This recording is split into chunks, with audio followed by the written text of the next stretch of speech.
Jerks. Man,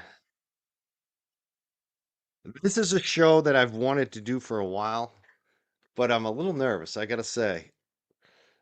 I almost got hit by a car yesterday in a parking lot. And when I went into the store, my heart was beating. I could feel it because the adrenaline, how close it was, you know. Thank God I was aware and moved quickly, and the car figured it out last second.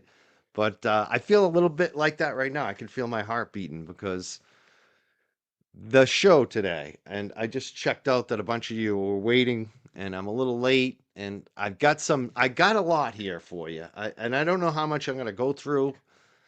I haven't even read every detail of this, my own lawsuit. I am being sued. The Young Jerks are being sued. I've mentioned it. We've done some fundraising, but I really haven't got into it. I feel like since there's some filings, I can share them without giving much commentary because I don't want to give them any ammunition. There's a lot I want to say, but I just want to say this. I want to thank everybody who has supported me, whether you shared it, whether you gave me just even comments and especially the donations. It just means a lot to me.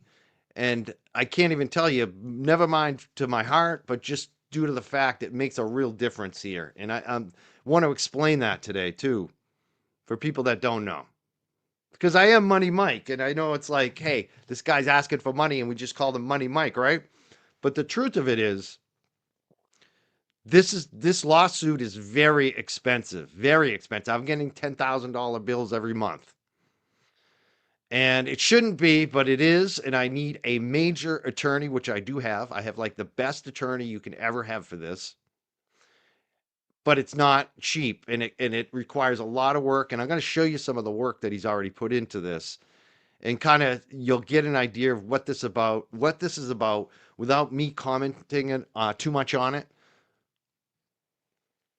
But I just want to say it feels like they want to shut us down, that they want to drain our dollars, that they want to silence this show. And you know me, I do have the ticker on the bottom of the screen always. If you want to donate, you can do so to the show always. We have the super chats and all that. But I never really ask on the show. I never ask for money. I never say, hey, please send us a super chat. I'm not like that. I kind of feels awkward, honestly. I do thank people for the donations. But today I really am asking you, and there's a reason why I'm asking you is because I need your help. I need the support to make sure that this Young Jerks doesn't go away because that's exactly what they're trying to do here. I feel like, and so we're going to talk about who's suing me, and we're going to throw up some of the court documents. I am saying today, like I have in the past, if you want a sticker, we've got a few of them, a few different kinds of Young Jerks, the Young Jellies, the 3Ms. If you want some stickers, if you make a donation today to our defense fund, it is pinned in the chat. You can send an email with a screenshot or just tell us, what your donation was from what email, I guess. mjcboston1 at yahoo.com. Just let us know. Send us the mailing address. A lot of times people will send the message and say, I want the sticker. Here's my screenshot. And they don't send the mailing address. And then it kind of gums up the works. And sometimes I miss the replies later. So I want to make sure everyone gets their stickers that wants them. And if you've already donated and you want a sticker, you can also send me a message. All right. So it's also on the ticker at the bottom of the screen. So you have the email address right there, scrolling at the bottom of the screen, mjcboston1 at yahoo.com. In the chat for the YouTube is the fundraiser.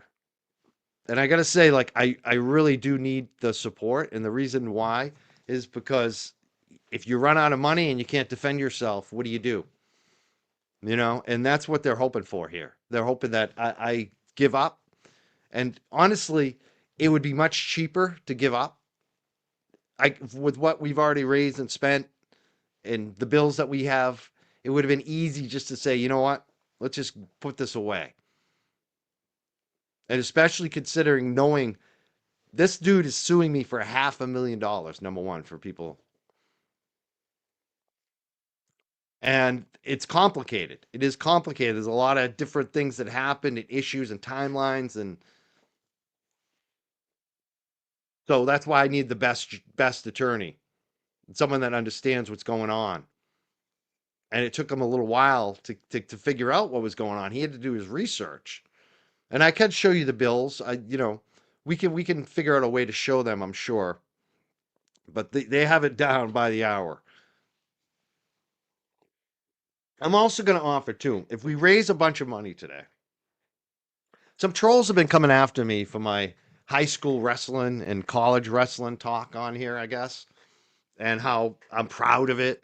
And they were even bagging on like, oh, who's proud to wrestle at Bridgewater State College and all this other shit.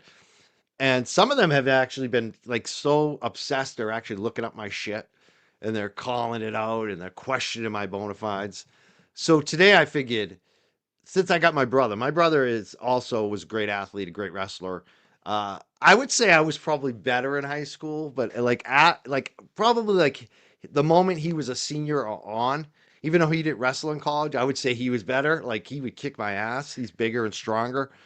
But in high school, he's probably trying to like, get up to my level, honestly. Um, but he actually was the one who actually did wrestle in the state tournament. And I'm very proud of him. I'm going to throw his picture up of his athletic success because he was, I mentioned to one of the trolls today, they had complained that a name was circled in a newspaper and they said it was me. I think it was actually my brother. And he was 16 at the time. And it was his first time, I believe, being in the newspaper for wrestling, something he was proud of. And for him to circle his name, come on, he was 16 years old. But I said it was the first time he was in the newspaper. I was wrong because he had been in the newspaper many times before for sports, especially Little League. This kid was just, he had won some contests too. Remember the free throw contest with the Elks? He kept winning it. He kept winning, like every week he would advance. The kid was like so good at like 11, 12 years old at sports. But at wrestling, he had some issues in terms of he was a late bloomer. He was a basketball player at first too.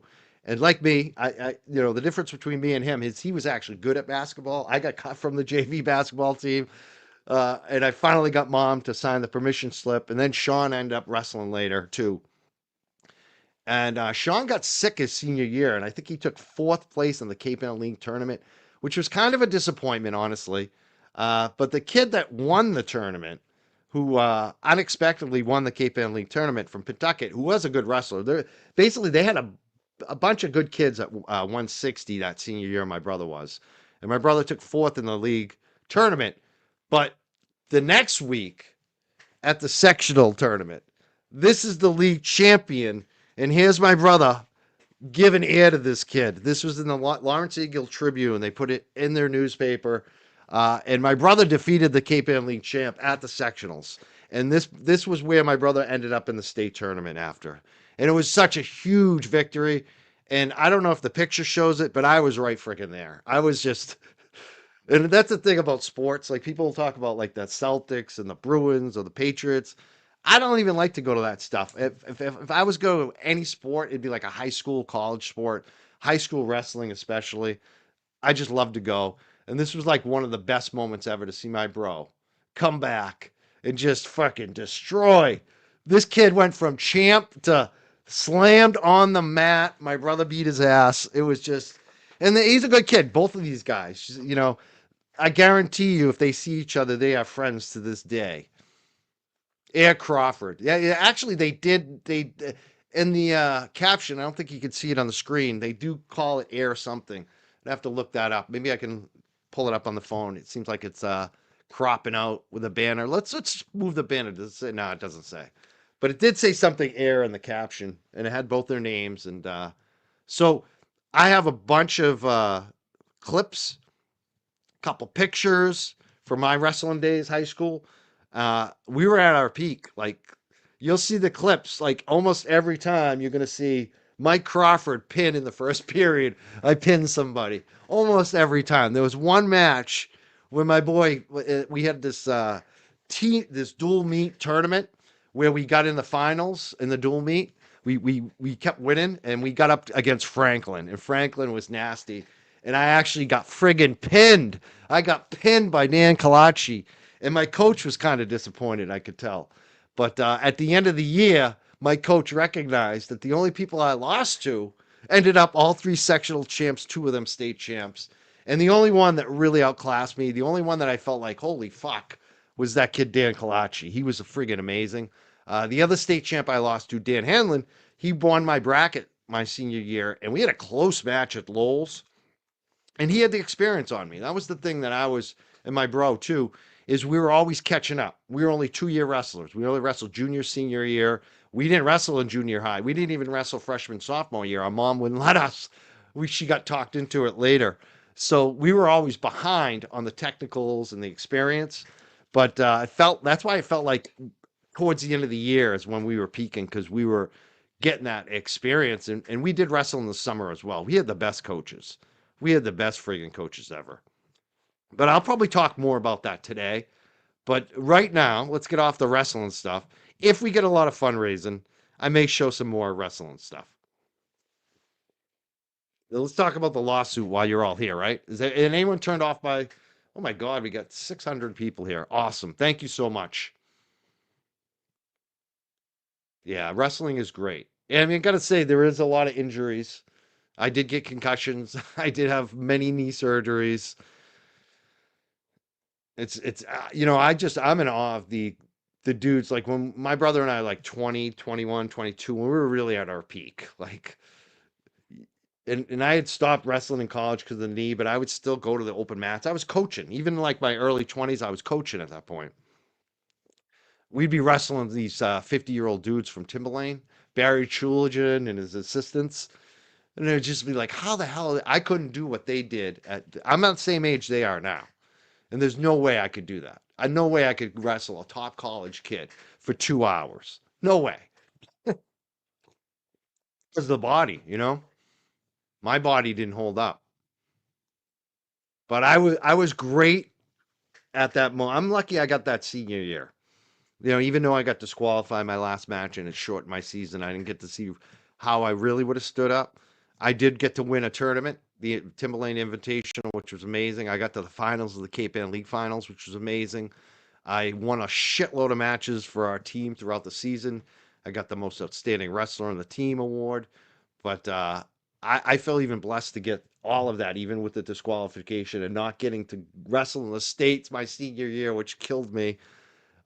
It was a win because I had come off a knee surgery, even between junior and senior year. So just to get that season, knowing the next year, my freshman year in college, I'd get another knee injury.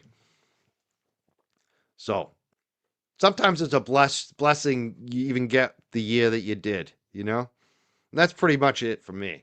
But I'll show a little more today, I'm sure. But let's get off the wrestling. Let's get to why people are here today, why I am here. And I want to check in on it too. We'll be looking at it throughout the show. It looks like it already went up. Thank you so much. Give, Send, Go. It's givesendgo.com/the Young Jurks. That's our fundraiser. It's pinned at the bottom of the chat. And this is our legal defense fund right now. And I want to thank everybody who's been donating. Just got another $25 from an anonymous giver. Teresa Gann sent $20. Trishy sent 15. Anonymous giver another 20. Susie gave 25. 75 came in. That was last night. Tyler Durden sent 25. Another anonymous giver for 20. Judy for 28. Or 26, excuse me. House happened 227, $25. Michelle M gave 25. Another anonymous giver for 10. Another anonymous giver for 20. Janice Whalen gave 50. Joanne gave 25. Thank you so much, Joanne and Janice. Really appreciate you. Aaron O, 75. That's amazing. Thank you, Aaron O. Another anonymous giver for 10. A lot of these have come in over the last 24 hours since we put our post out. Sharon Davis, anonymous giver, 100. Wow. Another 20 from another anonymous giver. This is just in the last 24 hours since I said, you know what, we do need more money. Janice Whalen, $50. It's amazing to see all these donations come in. I want to thank every single person. Mitty sent $15. Thank you so much, Mitty. Because this is what I need. I need support on this because The bill right now is over 20 grand, and it's probably going to go even higher. And this is just to get it dismissed. If I'm so lucky to get a judge that actually understands the law, apparently. That's what, and if we don't, that's going to be even more money. And there's going to be another bill coming no matter what. And the reason for that, which is what I'm going to share next, let's remove this for a second.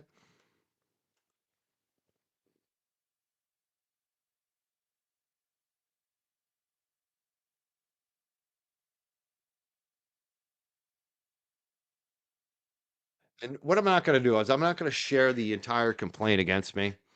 And some people have already seen that. And if you do want to look it up, you can look it up under mass courts. It's a website that you can look up all uh, court filings, civil complaints. It's under Suffolk County, the civil division, Suffolk County Superior Civil. You can look up the complaint. And the reason I'm not posting that up is because I don't want to read from it and start giving commentary because I will. I think there's a lot wrong with it, and then I'll just leave it at that. But what I want to focus on, and what I am going to share. Well, first of all, let's share my attorney. Number one, this is my attorney. This is why number one why it's costing a lot is, and I got to say he's also given me some pro bono hours. He's also taken some off. It should even be more than this, than what he's billing me, and he's going to try to take more off. He said if his superiors allow it. And this is Robert Bursch. He's a former journalist. He's a partner with this group called Claris. They're out of New York City. They're an entertainment law firm, but Robert is a First Amendment journalist attorney. He's basically someone that all sorts of big corporations, universities, especially media companies go to for advice on litigation and also how not to get sued on stories. He's, I mean, look at it. You can see he's the general counsel to the New England Newspaper and Press Association. He is on the board of the New England First Amendment Coalition and sits on the Massachusetts Supreme Judicial Court's Judiciary Media Committee. Do you see him? And he's also won some big case for journalists, too. And Boston Magazine has recognized him as a top lawyer. He's Best Lawyers named him Boston's Lawyer of the Year for First Amendment litigation in 2022 and 2024. And again, he's a former journalist himself. So that's my attorney. I'm just going to check in on you guys. I haven't even looked at the chat. I'm so amped up about the wrestling and doing this today. Let me just check in on the chat and see what's going on over here, too. Make sure everything's good. Does my sound good? Thank you so much. I gotta. Oh, I see what I gotta do. I gotta increase the screen. I got so many things up. It made the screen small. Kylo Beer says happy to support you, my friend. Thank you so much, Kylo Beer. I really appreciate that. Thank you. That's what makes the difference is people supporting. Jeannie, KR4 Mass Governor. She wants Karen Reed to run for governor. That would be interesting. Says here for you, Mike. Keep up the good fight. Thank you so much. I appreciate that. From the European zone, apparently, because that's a euro. Thank you so much. We got international support today. Love it. Yeah. Oh man, I hope that happens for me because we are countering. We're gonna do we've done an anti-SLAPP basically. You'll see in this. Yeah, and that's it too. If you could donate $3, $5, $10, 25, 50, 100 goes a long way. Whatever you can afford. If you can't afford it, if you're going hungry today, don't donate. That's the big thing. Like we'll find a way. This is for the people that can afford to donate. Please, if you can, and you care about the show and you care about the First Amendment, care about me, please consider a donation.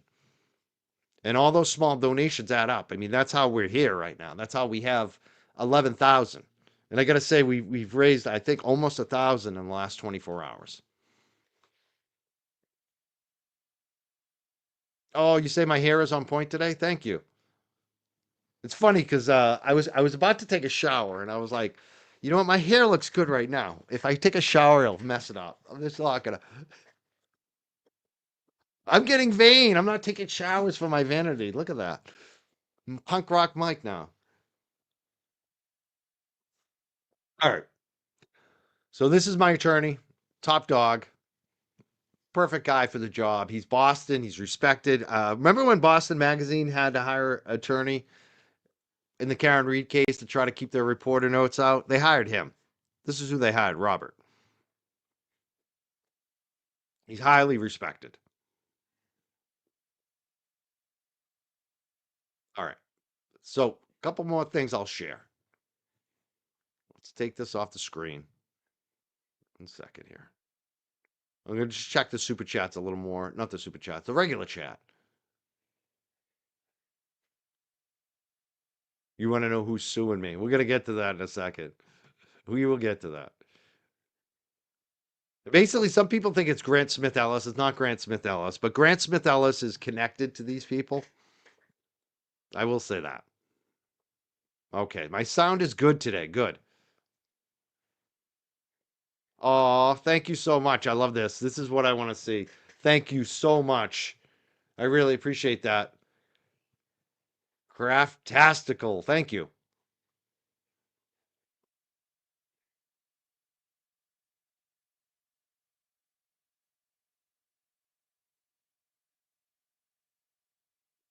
And, this is kind of, unfortunately, this is kind of the byproduct and what you can kind of expect if you touch on sensitive issues where people don't want their shit exposed. Like, this is unfortunately part of the game here, that people try to shut you up with lawsuits. I'm surprised. Honestly, I've been doing this for so many years. I've had so many threats for lawsuits. I am surprised this is the first time I've been sued. Beyond the fact that I am very safe in terms of what I do. Like, I don't put myself in a position generally where a lawsuit's even going to have a leg to stand on. And that's why I was surprised actually to get sued in this case, because there's a real difference in opinion. We'll just put it that way. If you read what their lawyer writes and what my viewpoint of it is, it's just night and day. It's unbelievable. It's like, well, we talking about the same thing. And why are they leaving out certain key details? All right, let's add 1 second. So this is what I'm going to do. I'm going to put up our motion to dismiss. I'm going to put it on the screen. Their law firm, the opposition has seen this by now, so there's no reason I can't put it out. I paid for this, so why can't I share it, right?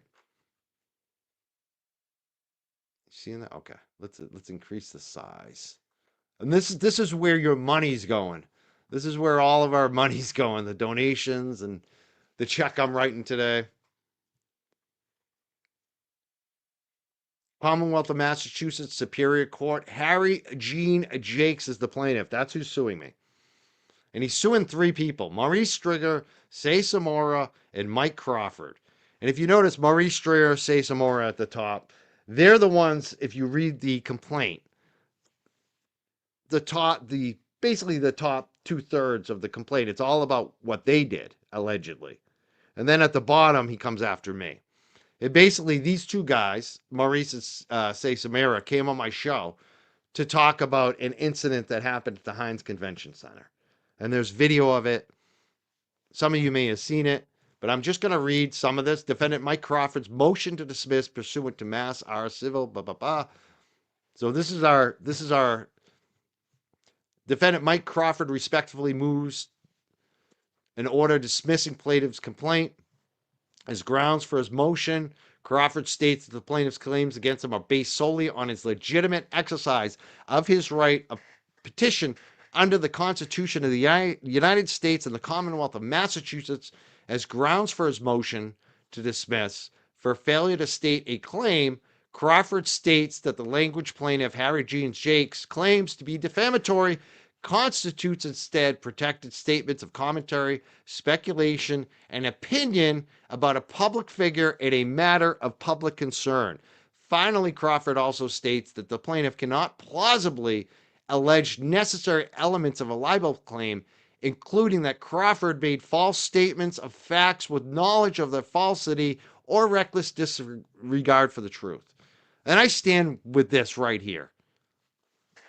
And if you know me, maybe should I increase the size a little bit of the screen possibly? Maybe reduce my sizing. What do you think? Is it large enough on the screen for you to read? But basically, if you know me, I don't run with false statements. That's not me. Like even beyond the law, I know it's like it's the worst thing to do legally. That's not me ethically or morally. I don't lie on people. I just don't. Never have. I hate liars. All right, I'll increase the size of it. Let me get back to it. There's so many screens open. All right, let me okay.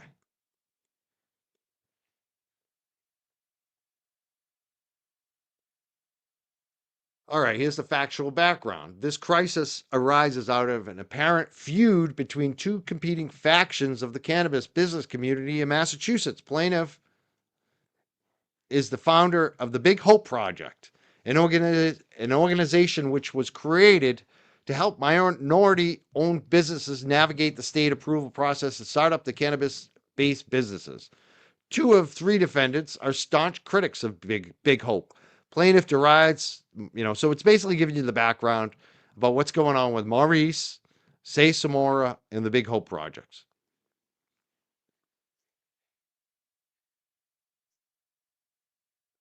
Now, Mars Stringer has said that the Big Hope. Oh yeah, that's right. So Gene Jakes has derided defendant Maurice Stringer. See, this is where my attorney. This is what I'm paying for. He looked all this shit up. I didn't even give this to him. So my attorney and his legal aides, and they charge as well.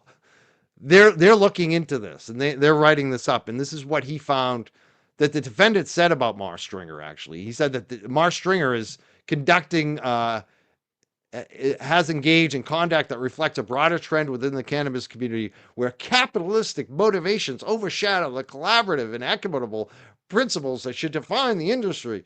And it's hilarious because Mars Stringer has no money. Mars Stringer is not the one who had was getting $50,000 grants from the city of Boston. Mars Stringer wasn't the one who had white label business deals with big cannabis companies. That was the Big Hope Project. It's funny how they call Mar Stringer a capitalist. He wants to be a capitalist. He wants to get in, but he's had a problem. I mean, he had a product, but I don't think he made crazy money on it at all. That's my commentary. Let's get back to this. As for the defendant, Sia Samora, plaintiff quotes him as accusing Big Hope of offering deceptive, misleading, false, fraudulent statements or attempting to mislead or deceive in connection with a state cannabis application, and thereby destroying the business's environment, making it inhospitable, I can't even say it, for local Black and veteran-owned equity-oriented businesses with their anti-business practices. So Sia Samora has made statements about Big Hope Project, and he's calling them out, and he's a business owner. So you can see this is these folks are trading barbs back and forth on social media, calling each other out. Both sides. All right, so let's get it to me now. Defendant Mike Crawford, who brings this motion, is an opinionated podcaster. I would have said live streamer, but that's okay. I podcast. Some of the stuff that he's referring to is on podcast form, so that's good. Is an opinionated podcaster associated with neither side, which is true. He anchors an irreverent, freewheeling Facebook show called The Young Jurks that frequently deals with the cannabis industry and regulation in the Commonwealth. His name barely appears in the complaint, which is true. Unlike plaintiff and both of the other defendants, Crawford apparently was not part or no witness to the fight. So talking about this fight that happened on March 11th of 2023.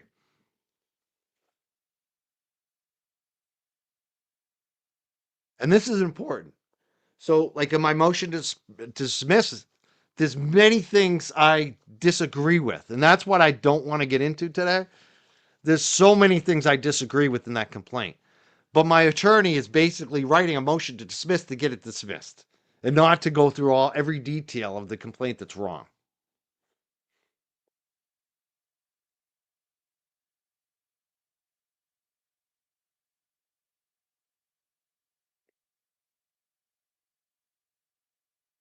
All right, let's keep going. Plaintiff alleges that he was accosted in the rotunda by Stringer, who first spoke threats, then strangled plaintiff.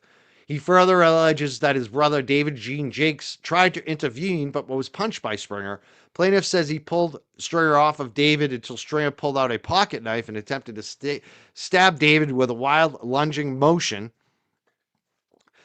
But Stringer tells a different story, summarized in a letter to the executive director of the Massachusetts Cannabis Control Commission that is quoted in the complaint. He accused the plaintiff of having started the fight by assaulting Mr. Stringer, permanently maiming Stringer by ripping out his hair and attempted to throw Mr. Stringer off the second floor balcony, then following him outside, attempting to assault him with glass objects from behind.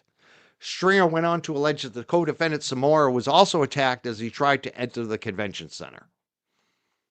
So it is undisputed that the physical fight resolved nothing and each side sought redress in different ways. Plaintiff, by reporting the assault to police, who charged Stringer with assault and battery and assault with a dangerous weapon. Stringer was complaining to the CCC and Samora by calling for a boycott of any business with plaintiff while spewing disparaging messages about Big Hope via social media. Now, the important thing to note, this is another footnote, the second footnote. This is so important to note. The charges were dismissed without prejudice on January 24th against Mark Stringer. And I believe there's been some updates even beyond that where the charges are going nowhere. There's no charges against Mark Stringer anymore. That's my commentary. Let's read more of this. The absence of Crawford's name from the narrative thus far is telling. There is no allegation that he witnessed the fight or instigated it. There's no allegation that he said or published any facts by which he claimed to have special information about the attack. Rather, the complaint alleges only three things. First, on May 11th, on his Facebook, Crawford reproduced verbatim Stringer's earlier post defending himself against the charges. Crawford adds a caption of his own in which he provides opinionated commentary. From all the evidence received, I do believe this is an injustice. So because I called Mark Stringer getting arrested and charged with assault and battery for a beef that I knew was existing, I called it an injustice. And based on what I knew at that point, that was my opinion. And I think my opinion was correct. And I still think it's correct. And it's my opinion. So let me continue to read from the complaint. He goes on to qualify that conclusion, saying that he is not backing up all the statements Stringer makes against all the individuals. And that's important to note. I don't agree with Mark Stringer and everything. I never have. There's a lot of things that he says that I just say, no. I don't buy certain things about certain people that he goes after. And I made that known in that post. And that it seems Stringer is wrong in at least one respect. There you go. But Crawford argues that Stringer's fear that he is the target of a conspiracy finds support in the partial security camera video released by the convention center and already made public. He concludes his caption by noting that he is... I'll go back to these footnotes in a second. He's only speculating based on the same information publicly available to others. Also not throwing shade at Mark Stringer at all. He has good reason to be suspicious. It sure looked like a gang attack to me. My take. So that's my opinion. I watched the video. All right, let's go back to the footnote. In deciding this motion to dismiss, the court is entitled to consider not merely plaintiff's complaint and motion papers, but also matters of public record, orders, items appearing in the record of the case, and exhibits attached to the complaint. See Exhibit A for the complete text of Stringer's post and Crawford's caption as they appeared. The complaint alleges the same statements were posted on April 30th, but Stringer's counsel found no evidence of such a posting on April. Oh, this is April 20th. Excuse me. It is any event a moot point since the posts are said to be identical. Okay. Stringer's social media is mass Mother Mary.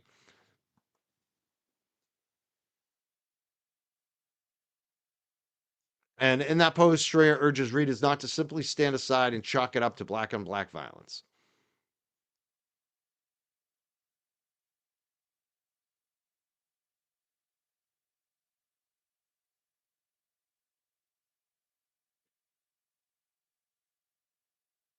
So they're also calling out this part. Contrary to the allegations on the complaint, his Facebook message had not stated as a fact that Mr. Gene Jakes had attacked her at the New England cannabis gathering and called the incident assault on Mr. Springer. So my lawyer, there you go, is calling out incorrect, it seems like, information in that complaint. And that's what I saw. I felt like when I read the complaint against all of us that it was very sloppy. Very sloppy. Yeah, it says you were only speculating based on the same information publicly available to others, also not throwing shade. Goes on. We read that. Okay. Um, Let me just check in with the stream real quick. Is everything going good? How many people we got watching? I haven't even. Oh, wow. We got 930 people. Wow. I'm just reading. Thank you so much for becoming a new member today. Thank you to supporting us. Thank you, Amy Lowe, for the First Amendment. Love it. Thank you so much. You know what I'm gonna do right now? We're gonna continue to go through this a little bit, but I just want to check in on the Give Send Go. It was 11. We had broken 11,000 last night, which was amazing on the Give Send. And I need at least. I'd love to see 25, 30,000 in there. Then I'd feel like a lot of relief just to know that I'm good for probably a while. You know, but anything you can do, anything, it helps. Every dollar helps. We just did get some new contribution. Jen Helmick Sackett sent $10 and said, "Good luck, Mike. You got this. Love your hard work." Thank you so much, Jen. Mary Malarkey sent 40. I love Mary. Mary says, "Mike has been the voice for others for a long time and created a space for people to speak up and speak out. Always appreciate and support you, Mike." And that's the thing. That's exactly what this was. For me to have Mars Stringer and Sia Samora and to cover that stuff was not a big money maker for me. Like there's not a lot of views. It's not like Karen Reed. When I had them on the show, I don't think we really made any money on that show. You know what I'm saying? But what was that show about? It was about giving them a voice because they felt ignored and shit happened to them. And I could see that I saw the video.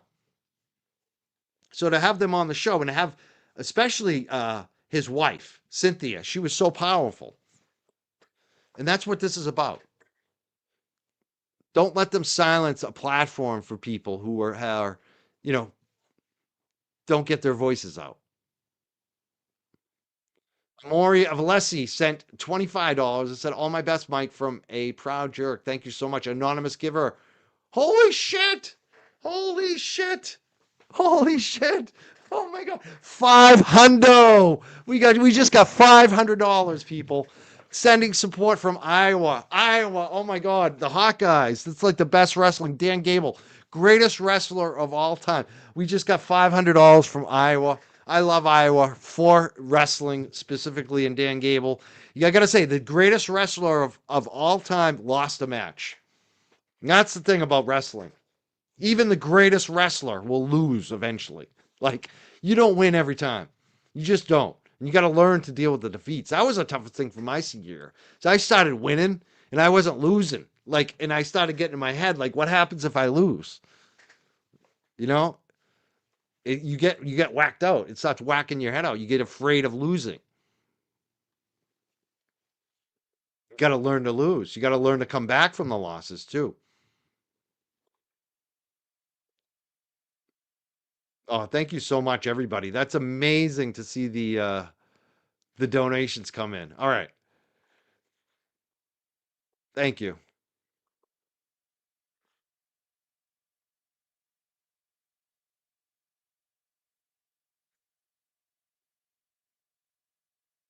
You know someone at the Carver Center, huh? If I ever get out to Iowa, I'll hit you up. It's amazing. I can't believe I got a $500 donation from Iowa, and we're talking about wrestling today.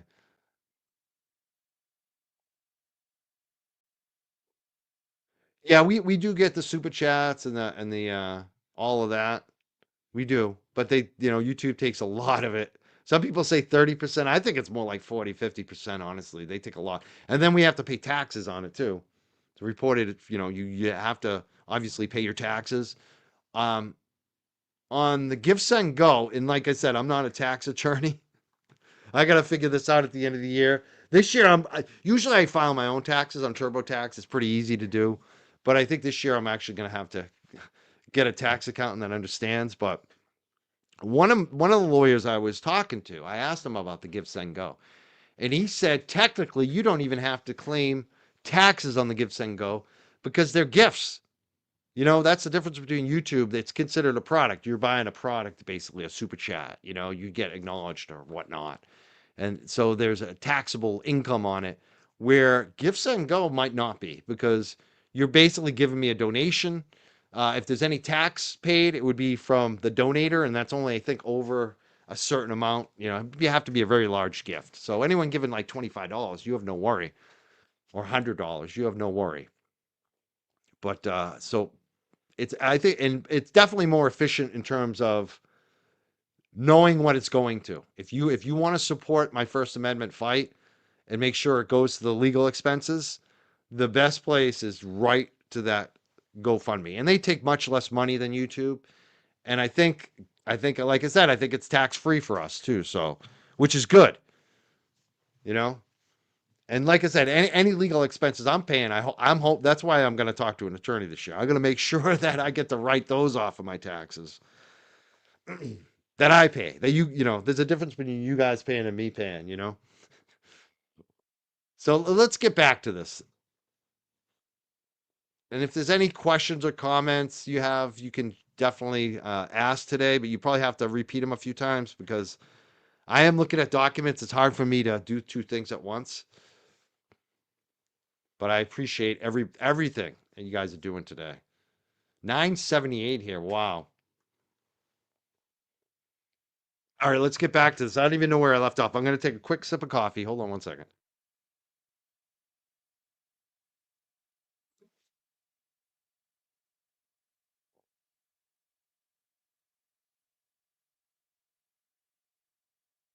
Second, on June 14th, Crawford again reposted content from Stringer, this time a video. He adds brief commentary. Let me just scroll down a little bit. Hold on one second. I'm having trouble scrolling. Oh, here it goes.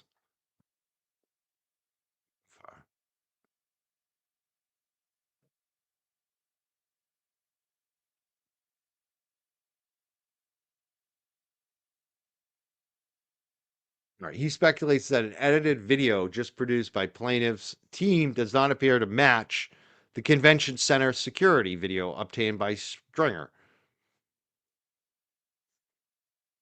The plaintiff's team is Grant Smith Ellis. Grant Smith Ellis had posted some video, and when you look at, and just if you look at Grant's post about this incident, Grant is supposed to be the witness, but he's also the chief reporter, the chief PR person for the person who's suing me. And it didn't match what the convention security video I thought showed. And that's what was my statement. I said it was inconsistent with certain public statements. So basically, I'm talking about Grant Smith Ellis. He then offers his candid opinion of the charges against Stringer, at least based on this new evidence, not guilty. And I got to say, the not guilty is the way I would have felt if I was on a jury watching this and seeing the evidence that I saw. But it never got to that point. He never got a not guilty because the charges were dismissed. It never got to a jury. Charges were dismissed. So how was I wrong actually on that, right? I mean, technically not guilty isn't what happened, but he wasn't convicted, right, guys? So, like, my opinion on that was pretty spot on. I mean, you know what I'm saying? Like, so far, all I've done is given my opinion, and my opinion, what, like I said, was pretty damn spot on, right? This is what I'm being sued for, people. Do you see how infuriating this is for me? This is what I've had to raise tens of thousands of dollars to defend, and months of worrying about, like, geez, does Grant have a judge on the take here? Like, that's what I get worried about. Like, are we going to get a good judge that's actually going to look at this and say, Jesus Christ, throw it out, especially against Crawford? Honestly, I feel like all three of these guys, all three of us, I feel terrible for these other two guys too. I do. The third mention of Crawford's name in the complaint is the context of a December 2024 YouTube video in which Crawford speaks with Stringer's wife, Cynthia. The complaint and the video is still up there, folks. If you want to watch this, you can watch the entire interview. I think Cynthia did a great job in this interview. The complaint alleges that Crawford defames Stringer by referring to. Actually, that's wrong. I think my attorney wrote the wrong name. So it should say Crawford defames plaintiff by referring to criminal CIs and saying that he felt threatened. To evaluate that allegation, it is helpful to read those words used in context. So let's see the context. They look like they could be CIs, like criminal CIs, who get in trouble and they snitch on people, and they get in trouble and they snitch on people. That's what it looks like to me. I can't say that officially because I don't know, but geez, doesn't it look that way? Doesn't it? That was a question I asked her because I wanted to know her opinion, because these guys have criminal track records and they seem like they've gotten off. And I say these guys because there's two of them. There's two brothers that run this nonprofit. One of them is suing me. The other one recently got arrested for some crazy charges. And Mar Stringer's attorney had shared their rap sheets with us. And I'm looking at gun charges and violent charges, and these guys keep getting off. And I'm looking at the way that they're handling the case with Mar Stringer when there's video. So I had that question. Could these guys be getting special treatment from the Boston police because they're well known by them? What's going on? This guy's charges, the guy's facing, one of the co founders of this nonprofit is facing very serious child rape charges. And there's been no headlines. The Boston media isn't covering it. The Boston police aren't promoting it. Why? It seems like they even downgraded some of his charges. Why? What's going on? I had a question. That's why I'm being sued, because I had a question, because I asked the guest a friggin' question, folks.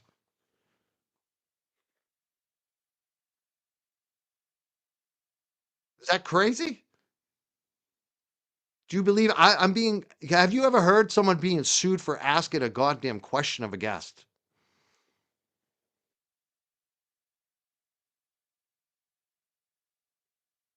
You guys all hear me? Is everything good? Saw the chat was glitching for a second here. Yeah. I mean, that I asked a question. I asked a goddamn question, and that's part of the complaint. All right, I'll read some more of it. Hold on. Let me get this off the screen. 1 second.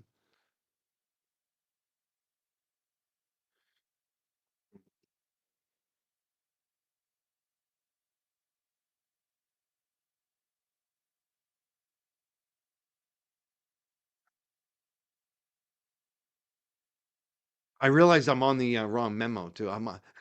There's two different documents. This is the final memo. I'm not even sure if I'm supposed to read from this one. I'm gonna go back. You know what I'm gonna do? I'm gonna go back to this one. We're skipping around a little bit. I'm just giving you guys some general idea of what's going on. I think you get an idea of what's going on so far here, right?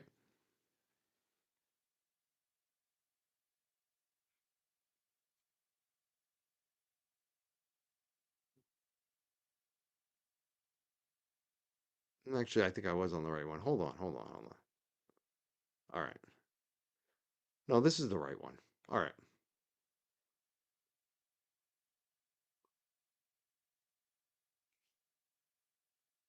Yeah, it does sound like some bullshit, doesn't it? Doesn't it? And especially if you watch the video, I'd like people to watch the video and not have me even speak on it and tell me who you think was the aggressor in the video.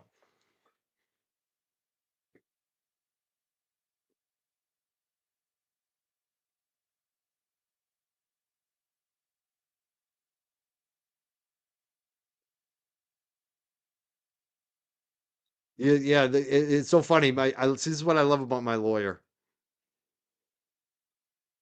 This is what I notice when I say it's sloppy lawsuit. It's like remember, you know how Aiden's being harassed for shit he didn't even say, and they misquote him and they mislabel things. It's like the same thing going on here with this attorney. Look at this footnote here. Footnote 10. The complaint quotes the language as criminal confidential informants, but the video reveals that the actual language used was the vernacular confidential CIs. See, they can't even quote right. Like, and they don't. It's not like they're quoting like paragraphs or pages of text. They're quoting like one little sentence, and they can't even get that right. All right. And then I got threatened. This is another statement that they're putting up there. And then for me covering this, I want people to know this too. Like I get threats from them. Obviously, like they don't even have to say anything out because obviously look who these people are. And if I say shit too, if we talk about this on the show, you two, all of us, any of us, and they've tried this before on you, I think Mar won the witness intimidation shit. The first quote is speculation. The second quote is so vague and jumbled as being incoherent. And again, I love my lawyer because he's not like that wasn't the best statement for me. That statement was kind of like word salad on my show, and it's a live show. But basically, I'm talking about Grant too. Like, who are the people I'm talking about? You know, think about it.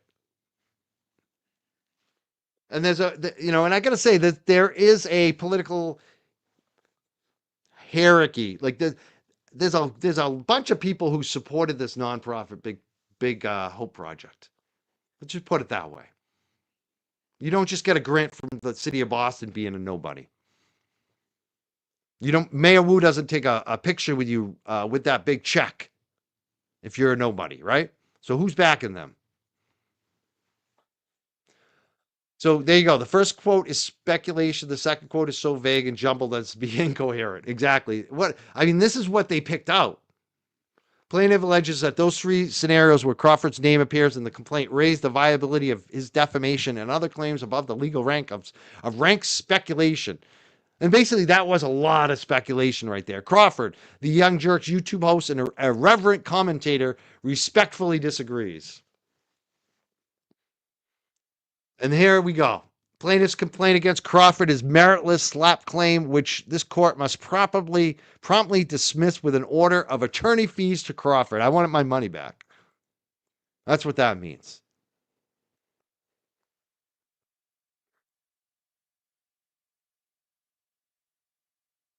This is the right to petition under Massachusetts Anti-SLAPP Act. And they could say this doesn't have anything to do with the government, but look, these dudes took checks from the city of Boston. They got promoted by the CCC. You know?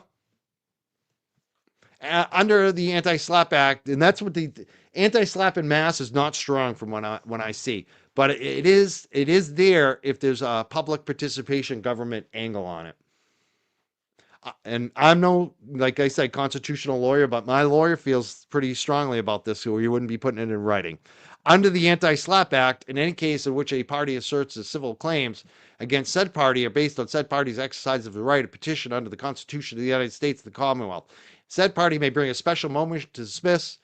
So this is what we're doing. We're going to try to dismiss. Here it is undisputed. The plaintiff's claims against Crawford are based on Crawford's petitioning activities alone, and there was reasonable factual support for the party's contending views about the cannabis feud and fight. The success of Big Hope Project was threatened by a targeted harassment campaign and undermining its credibility through false statements and malicious intent. This is what they're claiming that I did. Severely impeding its growth and compromising its ability to provide vital aid to neighborhood it serves, which as a result, the burden now shifts to the plaintiff to argue the higher bar.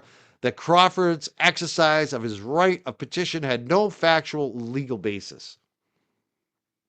It is self-evident that he has not pleaded facts sufficient to establish that Crawford's petitioning activities are frivolous. Therefore, this court is compelled to dismiss plaintiff's complaint and award attorney fees to Crawford. Rule 12B motions to dismiss are routinely granted in defamation cases. So he's citing all these different cases where they've been dismissed for similar reasons.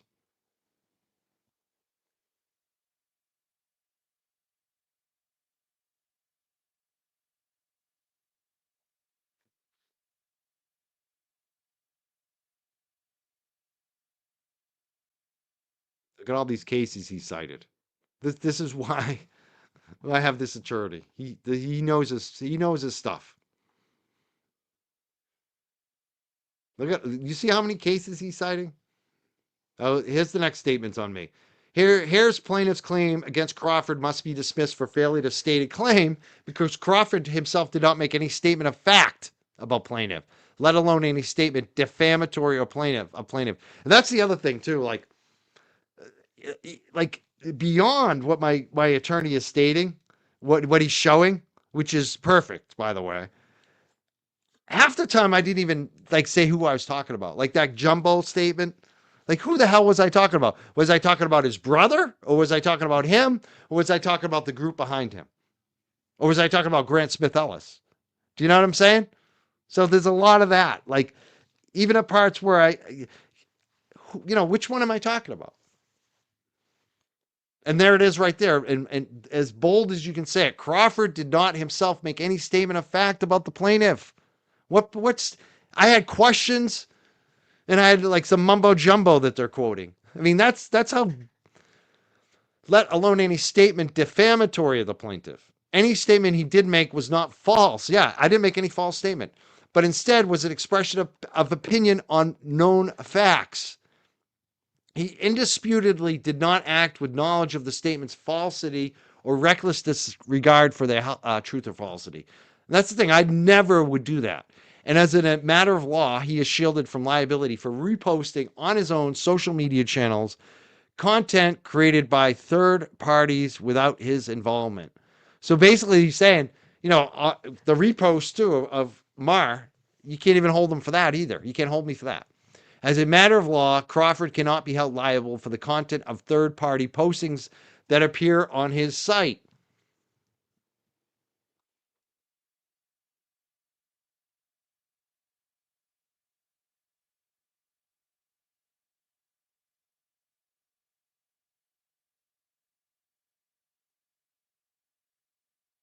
Especially when my commentary says I don't agree with everything Marstringer has said, right? I mean, it's basically saying, here's a video, this is a controversy, this is what everyone's talking about. Here's my brief little opinion about it. That's what I did. Plaintiff seeks to hold, and they want to hold me responsible for what Marstringer said. Plaintiff seeks to hold Crawford responsible for words alleged in the Stringer post that opponents were conspiring against the plaintiff. That Grant Smith Ellis and his mother were submitting false information to police. That Wendy Murphy is playing. I love this, Steve. So Wendy Murphy and Grant Smith Ellis, congratulations, you made the complaint. Even if those statements were of and concerning the plaintiff a dubious proposition, the effort to pin liability for them on Crawford meets a statutory brick wall. And geez, why wouldn't anybody be suspicious of Grant Smith Ellis and his mother? And I mean, that's the truth of it. You think Mark Bettero's worried about pissing off Wendy Murphy? I mean, all we have to talk about Wendy Murphy is that she's been sanctioned, and the Duke Lacrosse, attorney Mark Bettero calls her the Duke Lacrosse truther, right? All right, we'll continue. We'll get off Wendy and Grant, but there they are. They're right in the thick of things where they want to be. Crawford cannot be held liable for the videos and posts of others that appear on his Facebook page, even if he posts them. See Barrett versus Rosenthal. See, if this judge looks this shit up,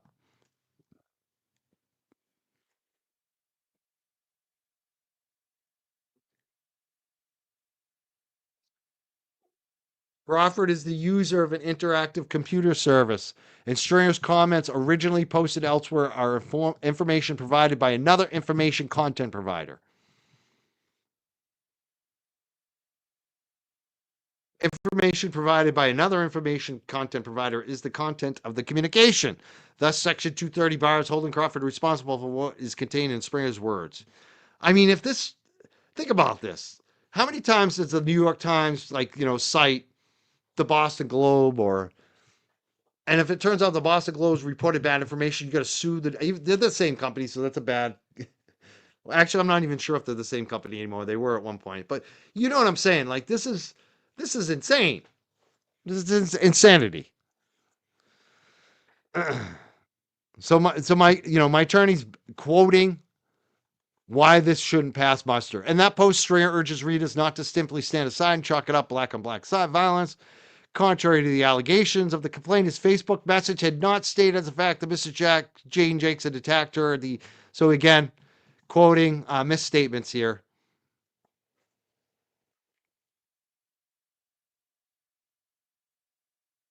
And again, my attorney's not even really getting into whether Mars Stringer's comments are defamatory. He's just saying that I shouldn't be held liable if they are, which a lot of them may not be defamatory.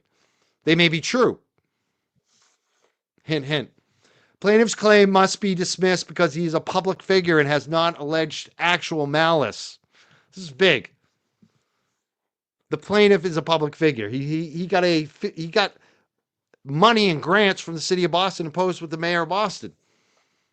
He put himself up on award ceremonies and receiving awards.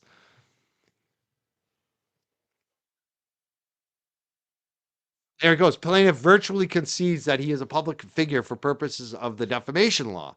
He founded a program that rapidly ascended within the mass cannabis community, forged strong partnerships with both the city of Boston and the Commonwealth of Massachusetts, and worked closely with nonprofits, advocates, business leaders, elected officials, and program directors.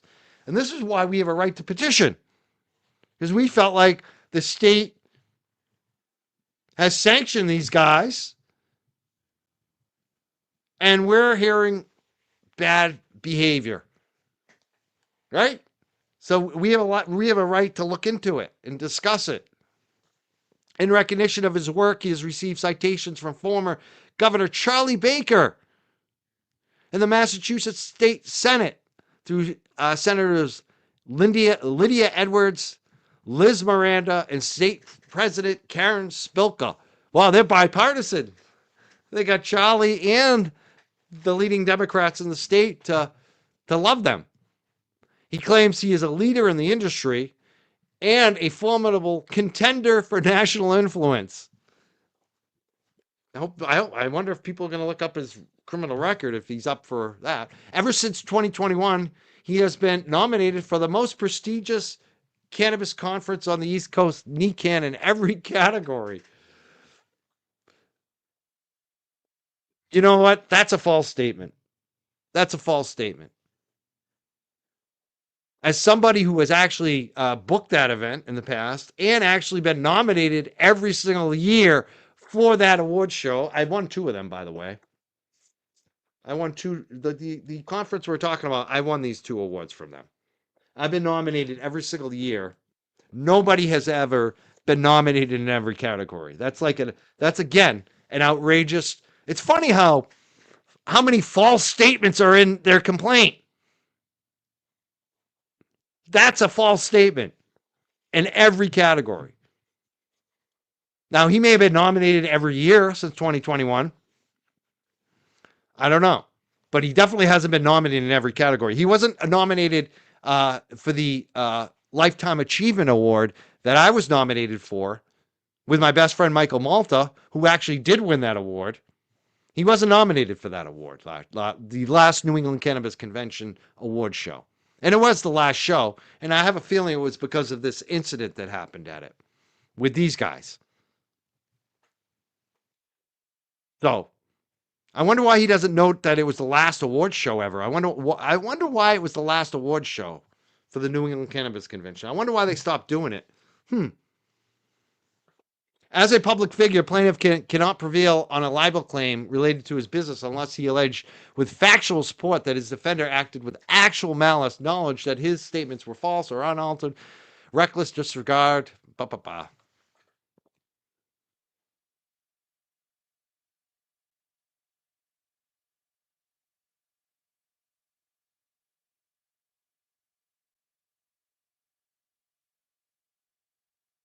So again, it's citing more court law.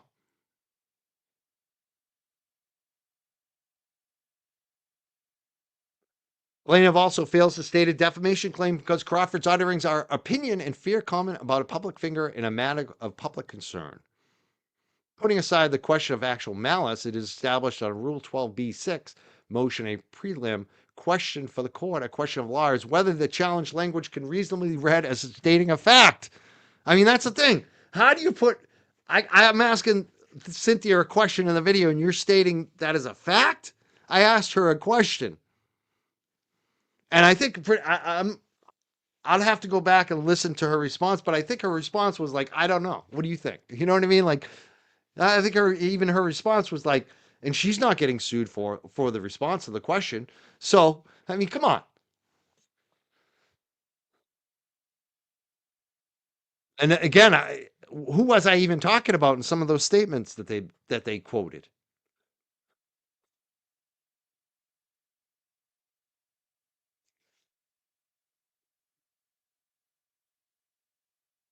Yeah. So you say again, their opinion, fair comment based on Stringer's previously provided facts. Crawford himself makes no claim to presenting new facts. He is simply commenting on the facts or argument Stringer had already offered in his original post. In other words, Stringer's original post becomes the subject of Crawford's interpretation and speculation. That's exactly what it was. This is why I hired this attorney, because he knows. I didn't have to tell him that. He looked into this shit and read it, and he gets it. I hedged my commentary throughout, reminding the reader that his contributions are merely his opinions. So I'm saying these are my opinions based on my experience and the content, right? Note how he qualifies his statements. From all the reference received, I do not believe this. Let me read that again. From all of the reference received, I do believe this is an injustice, obviously not backing up all the statements he makes. Seems like it sure looked like a gang attack to me. My take, emphasis added. Crawford's commentary, while not protected by Section 230, is fair comment and opinion based on the facts that have already been provided to the reader.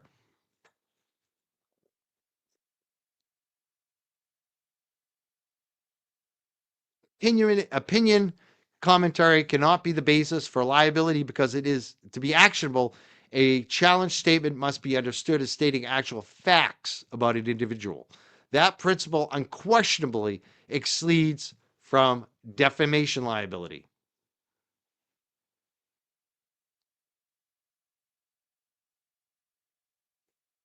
I'm skipping around a little bit. Allowing Crawford instead to opine about third-party content that he has made available to his audiences, thereby revealing the underlying facts, is by contrast that vindication is free speech. To be sure, there is no constitutional value in false statements of fact. Taken in context, the words uttered by Crawford are not factual. That's the thing. And it's not like I was, doing fake news, but I didn't say they were facts. I had a question, and then I gave my opinion. I didn't say this is what, opinion is okay, especially when you couch it as opinion, which I did.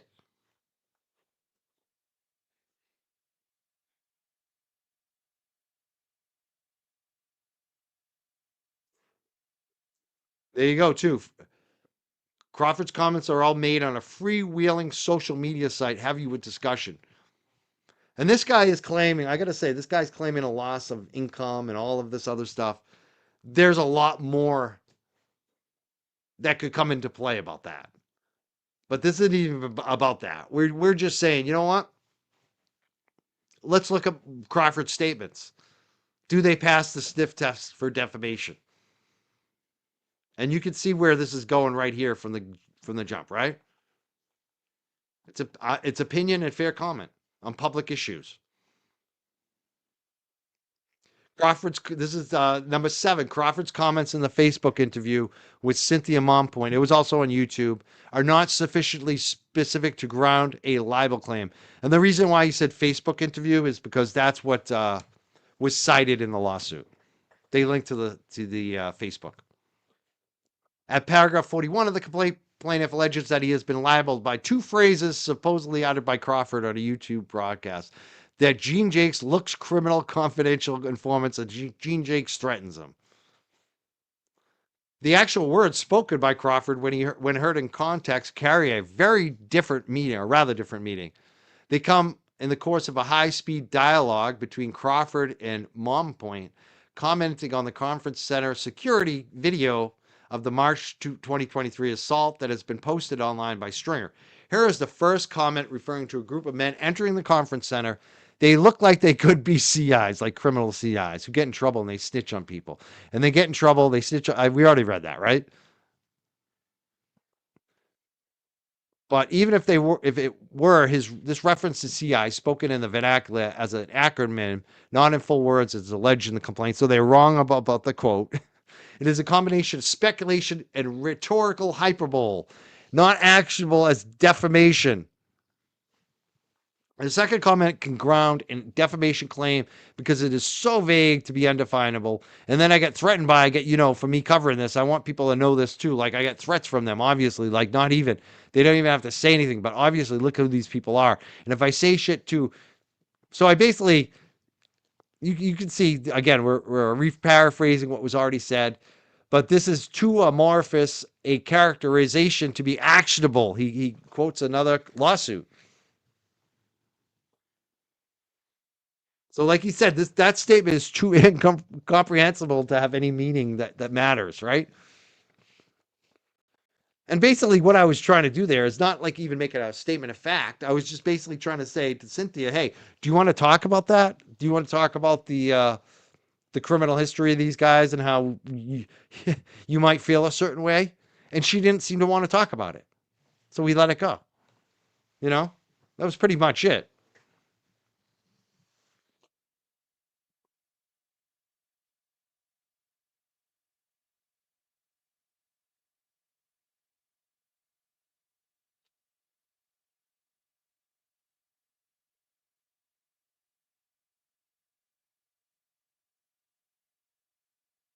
All right, the conclusion here. For all the above reasons, defendant Mike Crawford requested the court order dismissing all of plaintiff's claims against him with prejudice and an award to Crawford his costs and attorney fees incurred in bringing this motion. So that is the motion to dismiss. Again, he's got all the exhibits. You can see all the exhibits here. This is Cynthia Mompoint, excuse me. Cynthia Stringer. He's got all the exhibits here. 26 pages. So 26 pages of content he came up with.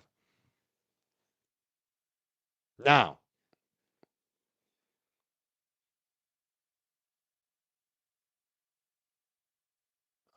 let's bring this one up.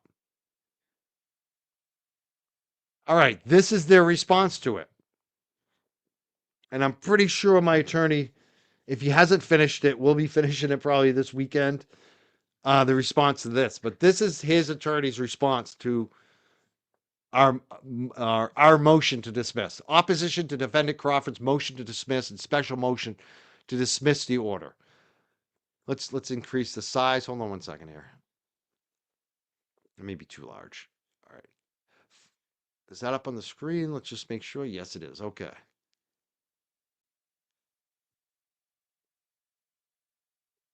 All right, I want to check in on the chat real quick. Thank you so much, Marilyn. Marilyn gave $13.99 Canadian. Thank you so much. Super chats coming in. Wow, Tom CPU, bro. Thank you so much. I appreciate that. I know we haven't always We had Tom and I had some issues, but we've been cool. I saw Tom, and I just want everyone to get along, And I really do appreciate that super chat, Tom. That means a lot to me. Thank you, Mike. If there's anything you need, please reach out. I know what you're up against, but receipts don't lie. If you know, you know. Thank you so much, Tom. I really appreciate that you gave me a super chat today, man. I do. That's big. Thank you, Deborah. I'm starting to get a little teared up by some of these. Thank you so much, everybody. Deborah Stewart, stay strong, Mike. We got you back. And I don't cry. I'm not a crier. I really aren't. You won't find me crying. But I start to get a little teary eyed, but I don't this means a lot to me. Thank you, everybody. This is amazing to see all the people watching and the super chats coming. Oh my God, look at this one. $99 from Josie. Wow. Wow. Thank you so much. This is amazing. Just thank you, everybody. It's just amazing to see all the super chats. And now I'm going to check the Venmos too. Wow. Thank you, everybody. It means a lot to me. Not easy to go through something like this. It's just like, oh, I've stressed a lot about it. I got to thank my mod team too. The ladies in the chat. I love them. They've been there. Jeno, Stephanie, Sarah, MJ. The four of them. I thank them so much. They've helped me a lot on this. Oh, there's Sarah right there. Thank you, Sarah. I love Sarah. She'll give me the best advice, and she's like, "But I don't want to tell you what to do." And I'll be like, "You're never telling me what to do, Sarah. It never comes off like that. Like anytime, I gotta say, anytime you give me advice, even when I go with it or don't go with it, I love it because you speak with the heart, no agenda. You want the best for me, and you understand when I say sometimes, "Oh, that's not right for this reason." You totally get it, and that's what I like about you. You're a part of the team. You're friggin' amazing. You never have to apologize for giving me any feedback, advice. That's why I love you. I want it. You're besides Carm, you're the only folks I really, really trust. So thank you to my mod team. You can't thank them enough. I know. See, I'm not crying. I never cry, but this is as close as I get. Like there's no tears coming, but I can feel a little bit of All right, let's get back to this. I promise I'm not going to cry. No crying. And I'm not bagging on any men who cry. I think it's like if you could cry, I think that says something like I don't look down on it. I mean, if you're always crying, but a man that can be in touch with his emotions a little bit, I kind of see some strength in it. All right, I'm on the wrong one. Let me get back to it. All right, so this is the opposition to defendant Crawford's motion to dismiss. Look at this. It's funny because his response is 7 pages, and it's pretty short and brief. And it says that this defamation described in the complaint is straightforward. Defendant Mar Stringer and others concocted a story that Harry Gene Jakes had assaulted him during a cannabis conference. This was a story easily disproven by a quick look at the actual video of the event, which shows that Mr. Gene Jakes was the victim, not the attacker. But defendant Mike Crawford then took the story and, without looking into it at all, put his own spin on it and amplified it to thousands and thousands of his listeners. The effect of this was to ruin Mr. Jake's reputation in business. Now, I got to say a couple things right here is that I don't know how he says I didn't look into it. I talked to the person who ran the conference, who saw the video before anybody else. Somebody that I trust and that I know is not a partisan in this, somebody who wants to stay out of everything, somebody that I respect, somebody that I've had a business relationship in the past as a sponsor of my show, actually. Somebody I actually worked with when I used to work on that conference. Somebody who's given me the awards. So I know the main source on the story at the very beginning was somebody that I had no reason to suspect was being dishonest. And what he said to me seemed to reflect what I saw in that video later, when I did get to see the video. And so that's what I think it's funny how defamation apparently is okay if it's an illegal document from a lawyer, because that seems, but hey, he can legally, he can write whatever he wants about me in his thing, but Jeez, to say that I didn't look into it. Has he talking to me? How does he know I didn't look into it? Does he know who I talked to? I mean, and to claim that I didn't look into it when I'm playing the video on my friggin' show. Like, obviously, let's read more of this. Out of this, Mr. Crawford now wants the court to consider the defamatory story of a brawl as falling under the protection of anti-SLAPP by labeling it as petition activity. However, Mr. Gene Jakes' claims are not based solely on petitioning. The plaintiff has sufficiently alleged that Mr. Crawford's actions were devoid of reasonable factual support, caused actual injury, and were motivated by improper means. And Mr. Crawford's reliance on the Communications Decency Act is likewise misplaced because he inserted his own views. Nor can the communications be considered opinion because they are presented as fact. They are not presented as fact.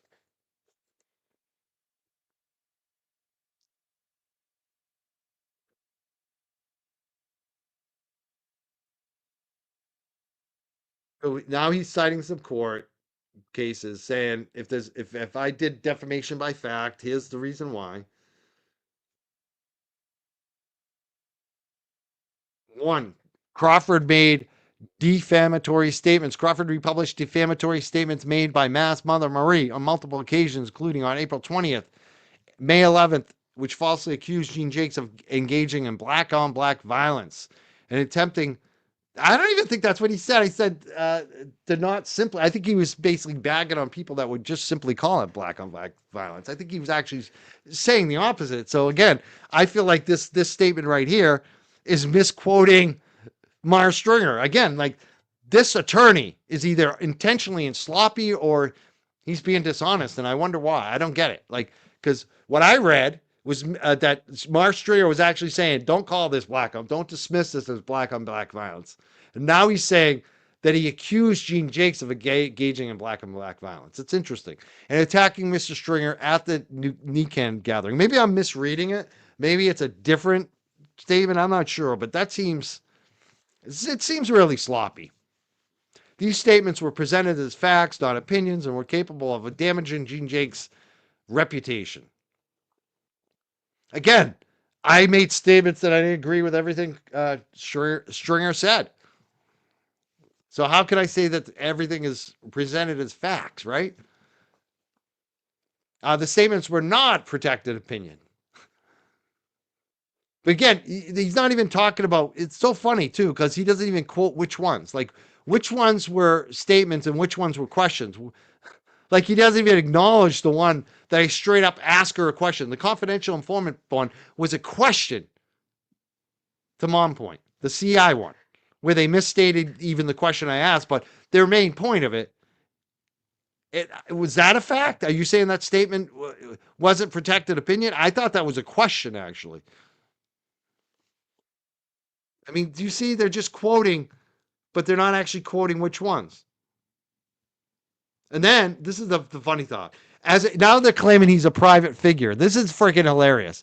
This guy, Mr. Gene Jakes, who's gone around and done interviews. He's had award shows with local politicians. He's given local politicians awards at big ceremonies that they promoted, with Grant Smith Ellis, by the way. He's partnered with the Cannabis Control Commission. He's partnered with Mayor Wu in the city of Boston. He partnered, I believe, with the city of Cambridge as well. But now he's a private figure. The Big Hope Project is a private figure, folks. He partnered with dispensaries. They promoted the Big Hope brand at the dispensaries. I mean, that's like saying Elon Musk now wants to say he's a private figure. Like, as a private figure, Mr. Gene Jakes has alleged sufficient facts to show that the defendant acted with negligence by failing to investigate any of the allegations he was trumpeting. So, number one, I take offense to saying that Mr. Gene Jakes is a private figure. He is not a private figure. He's a very public figure. A cursory look at the video of the supposed brawl shows that Mr. Gene Jakes was the only one who was attacked, not the attacker. But it's clear that Mr. Crawford did not even look. On that score, even if he could be considered, if he could be considered a public figure, or a limited one, the proof of the falsity of his statements was so easily obtained, not doing so accounts for the level of recklessness that is called actual malice.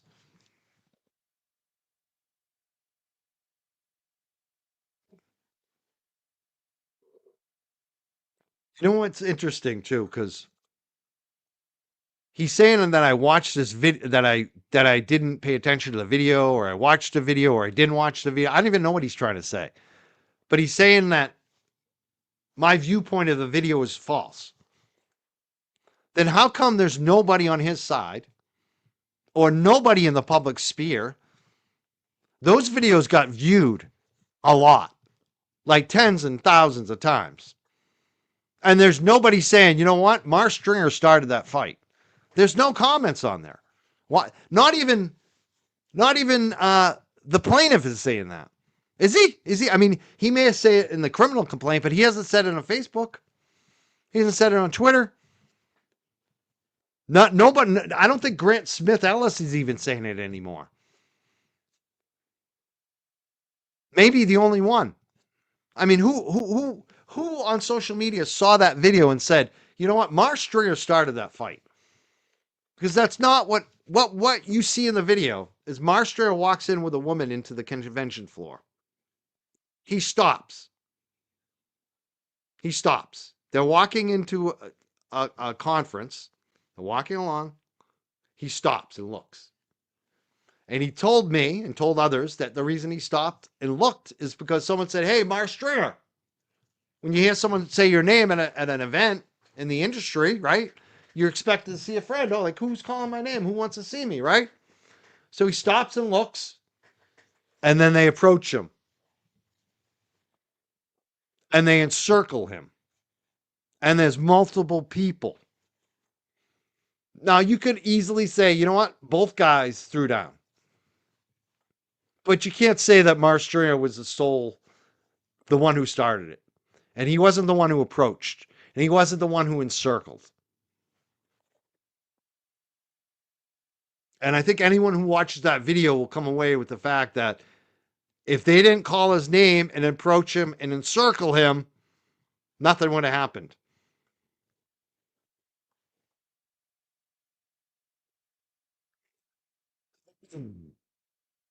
And, you know, think about it too. If you have an issue with somebody, if there's shit going back and forth on social media with somebody, right? Like Grant Smith Ellis and I don't like each other, right? I actually did see Grant Smith Ellis at that event. We were both at the award show for that event where I was nominated for the Lifetime Achievement Award. And I went on stage and accepted it for my best friend, Michael Malta, KOP, who died with his family there. I saw Grant Smith at that event. I didn't stare at him. I didn't call him over. I didn't swear at him. I didn't acknowledge him because I didn't want beef with anybody. But if you have an issue with somebody, everybody knows this, and you yell for them and wave them on, and then you approach them, who's instigated? I want to ask the people, if somebody that you have beef with at an event calls your name and then approaches you with multiple people, who is the aggressor? Is it the person just standing there wondering what the hell's going on? Or is it the people that approach you? The anti-SLAPP statute does not bar plaintiffs' claims. The plain text of the anti-SLAPP statute defines petitioning activity as any written or oral statement made before submitted to a legislative, executive, or judicial body or any other governmental proceeding, any written or oral statement made in connection with an issue under consideration or review by a legislative, executive, or judicial body or any other governmental proceeding. Any statement reasonably likely to encourage consideration or review of an issue by a legislative, blah, blah, blah, blah.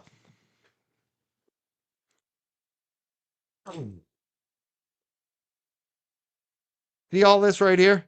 That means if the government has anything to say on this issue, it could be anti-SLAPP. And the fact that they were getting grant money from the city of Boston, I believe, makes this anti-SLAPP. The fact that they were working with the Cannabis Control Commission makes this anti-SLAPP. That's my opinion.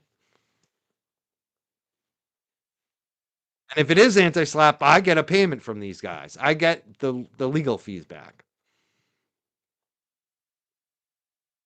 And I don't know how he says we're not trying to influence the actions of the city of Boston, the city of Cambridge, or the Cannabis Control Commission on this, because that's exactly one of the reasons I was covering this. I wanted to influence their actions. I wanted them to know, hey, who are you supporting here?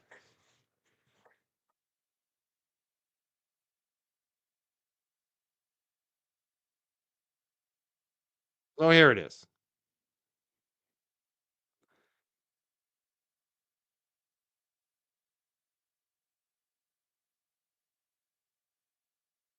I'll just read the last sentence and be done with this for today. For the foregoing reasons, plaintiff Gene Jakes respectfully requests that the court deny defendant Mike Crawford's motion to dismiss.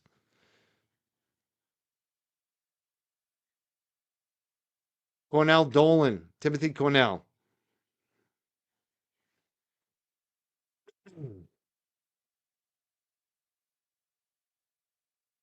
All right. That's pretty much it. I think we went through this. I know. I'm sure he does have a sneaker collection, Nanya. I'm sure of it. Oh, thank you, JBZ. I'm sorry it didn't let you send money. Sometimes it goes down. If you might want to try it later, or sometimes on a different browser. Sometimes overseas has issues on the GoFundMe too. If that's the case, you can always hit me up on Venmo or Cash App or Super Chats too. But you might just want to try a different time or maybe a different browser.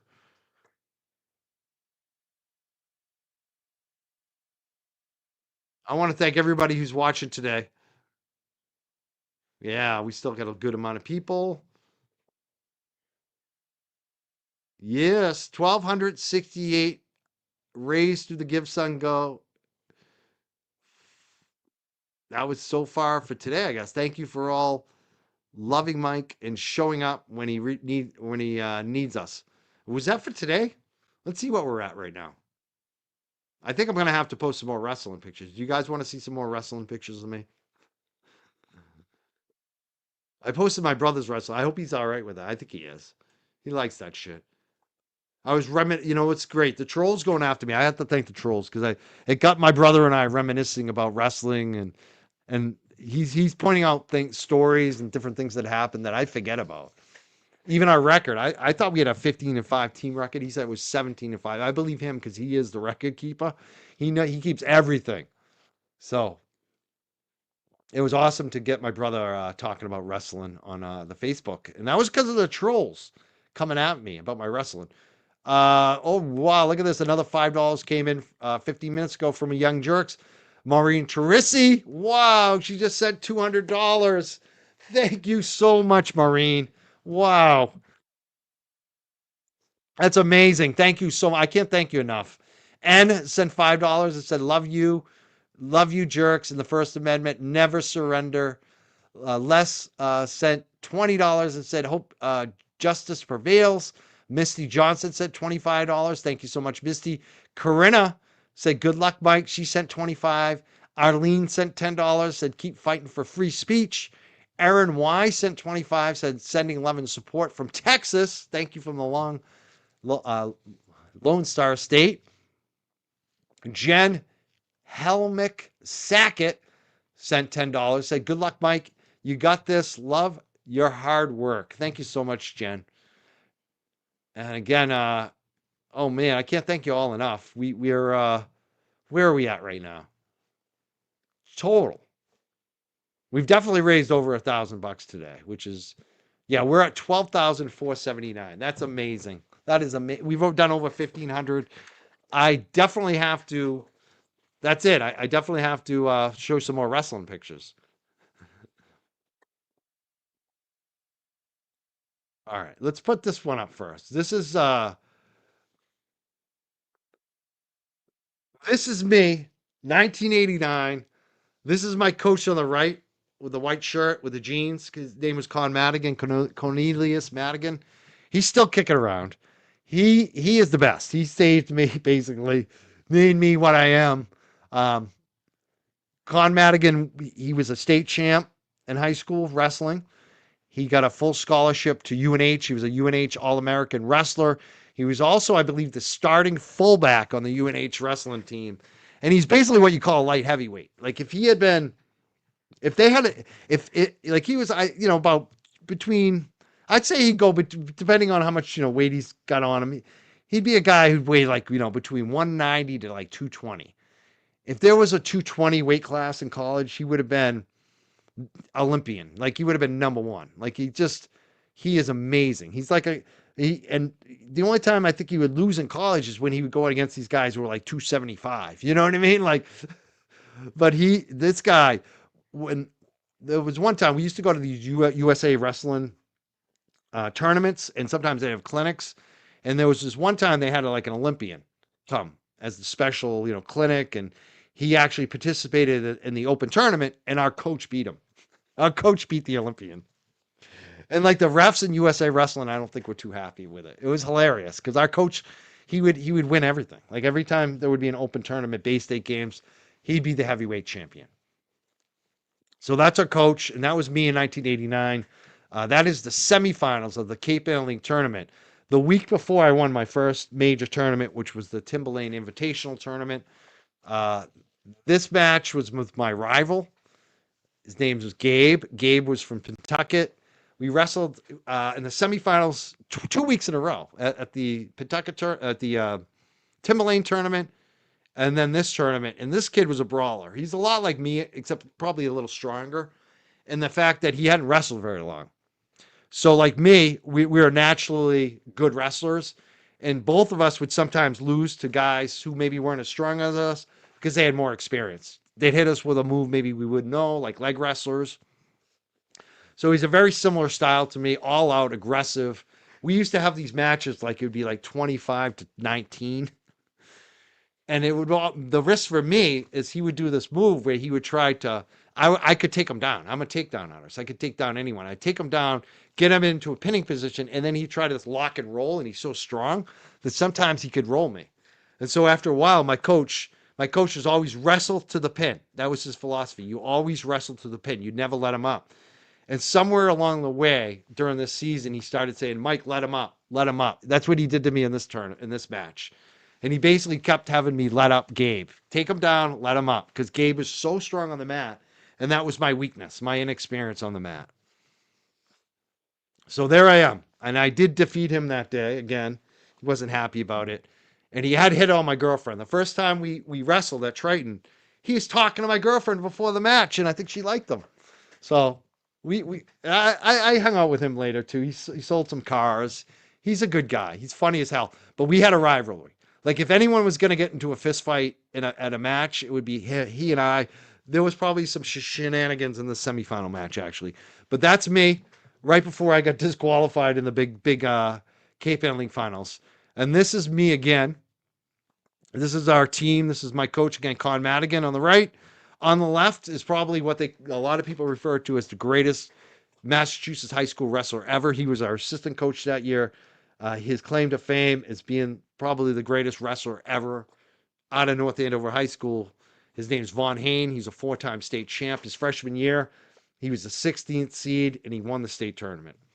And he won all 4 times. And Con is also a state champ, too. Both of these guys. That's the thing. When people think I'm like afraid or soy boy, it's like, you never wrestled Von Hain. You never got Con Madigan pissed off.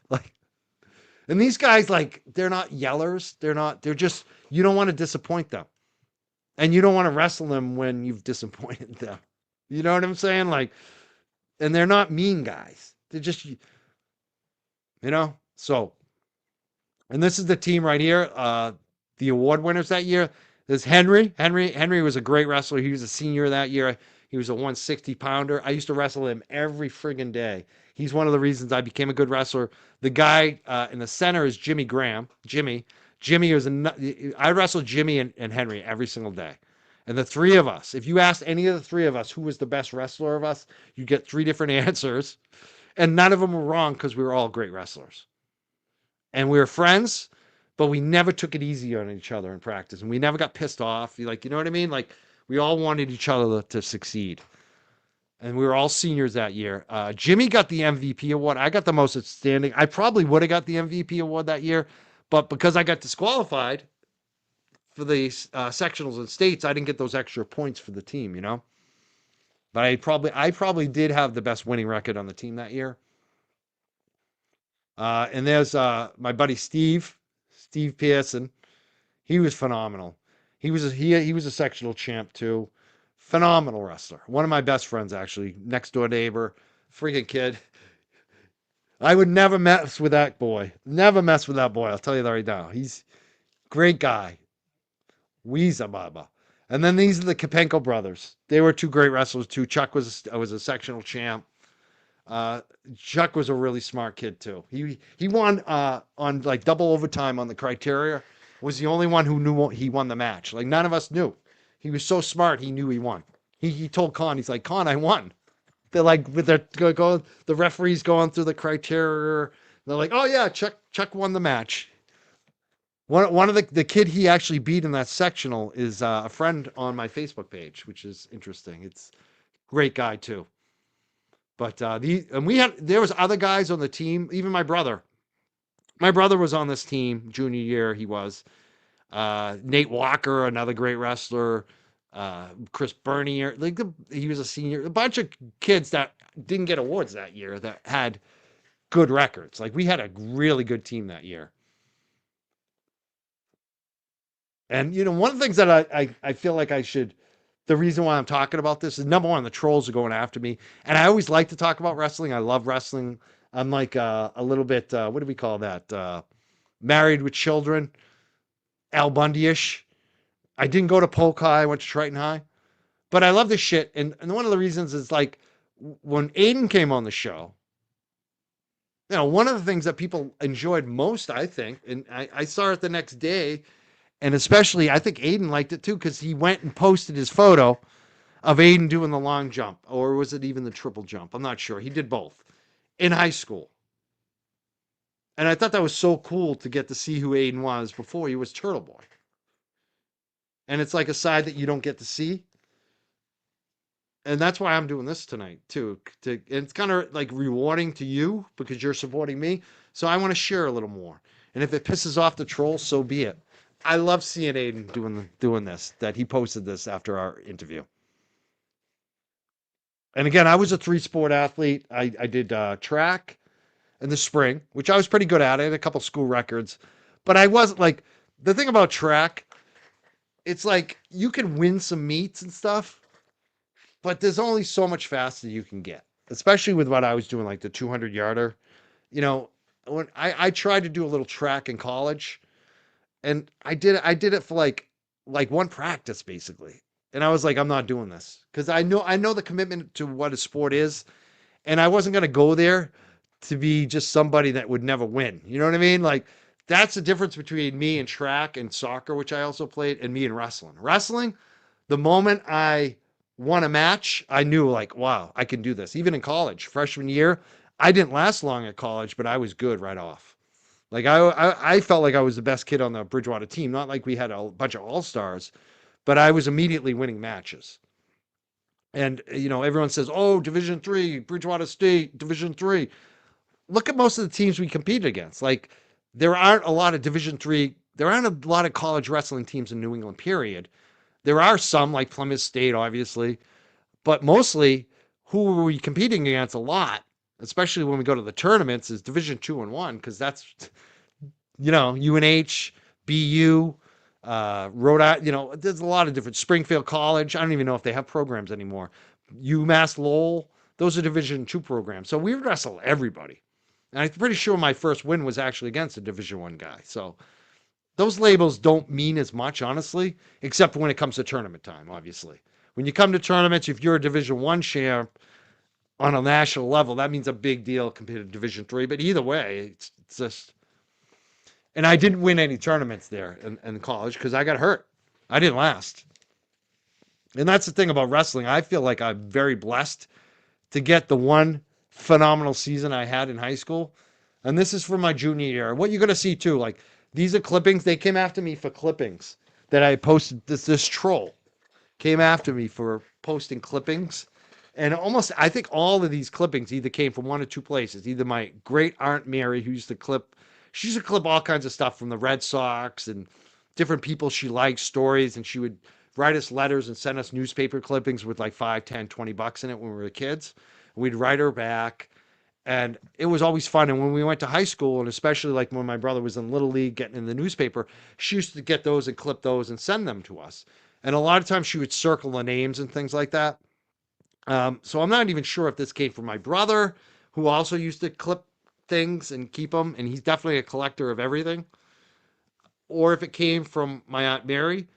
But this is like one of the clippings that I saw he posted online that I ended up posting myself.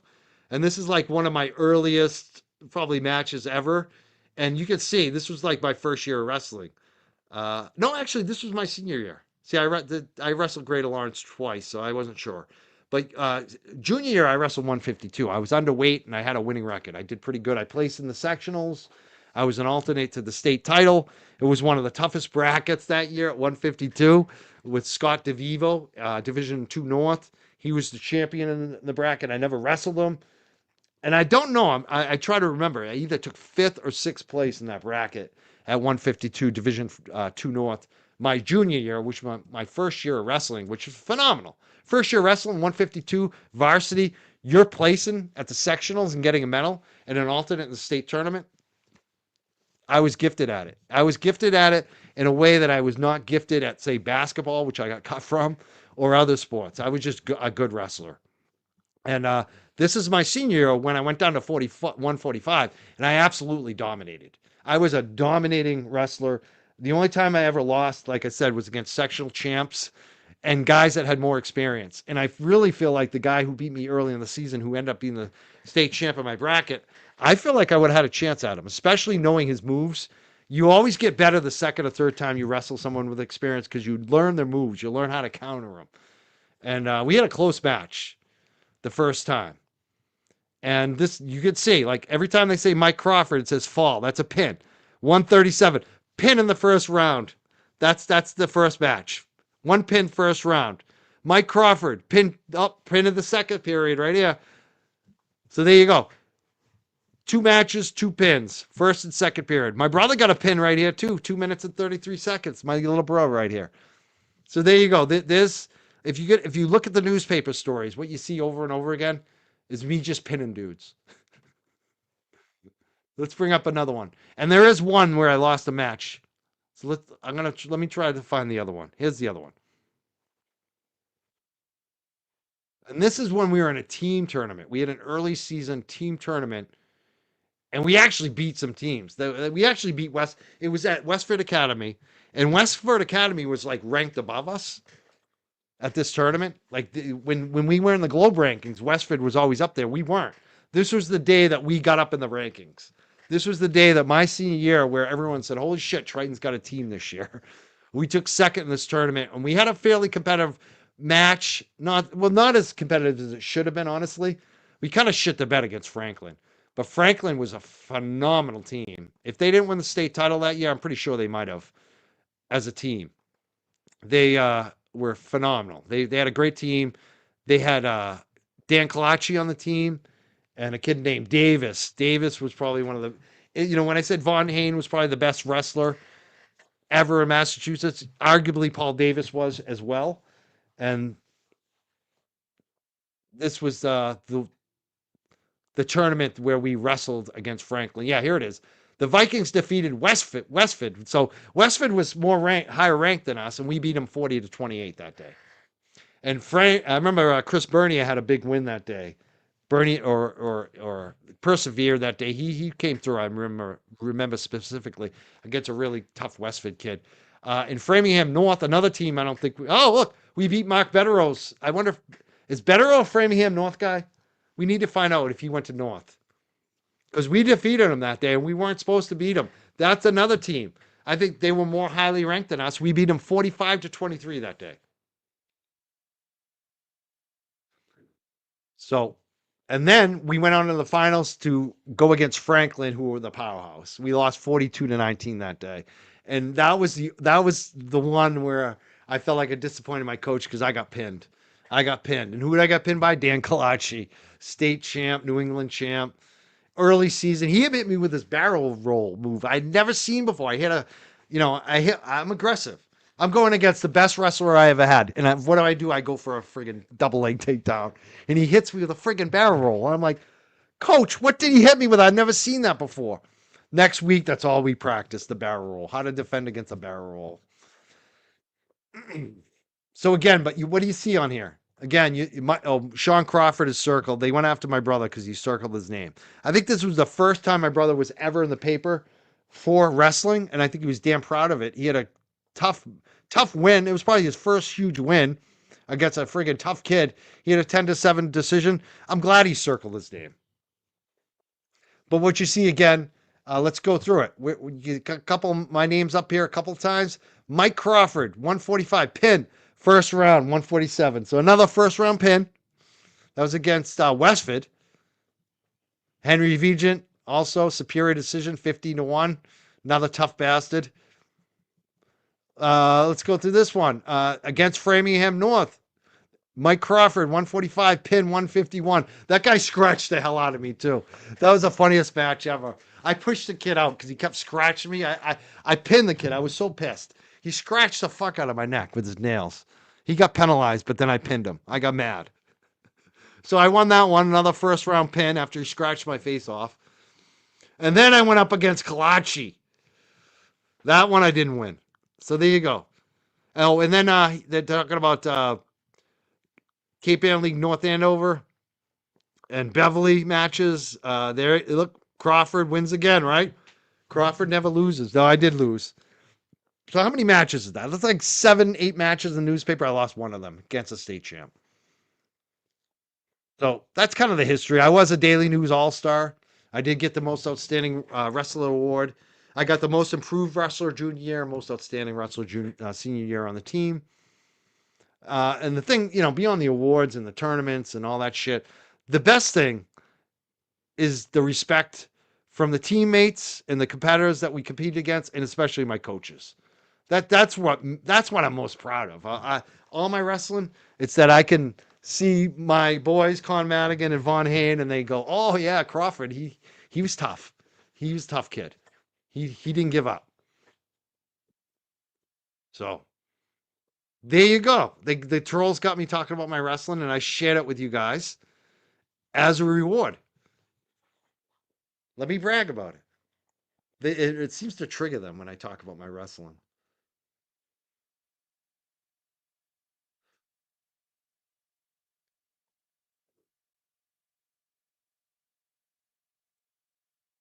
All right. I want to thank everybody. We're at 12,537.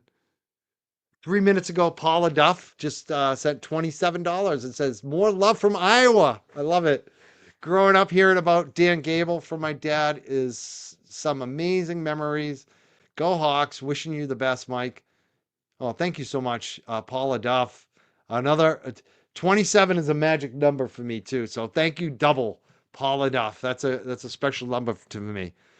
Kim sent $21. Said, "I'm fairly new to the YouTube and thus your channel. Had to even out that number. Stay strong, Mike." Thank you so much, Kim. Thank you for being here, and I hope you stick around. I really appreciate the donation. Natalie Diana said $10. Said, "Hang in there, Mike. Tort lawsuits are so out of control. You can tie up the court system for anything nowadays." And that's the thing, too. Like, we're really relying on a good judge to see this through and to dismiss it. But if it doesn't get dismissed, it's going to cost me so much more money. And it's already at 20,000. It's going to go more than 20,000. So anything you can donate is very helpful to me. And especially knowing I don't want to run out of money. I have saved. People are like, you should be responsible and save. It's like, of course. What do you think I've been doing? I've been tight as F. I want to invest a lot more into my channel. But I can't, in a way, because I have to be liquid. I have to make sure that I have enough money to defend this lawsuit.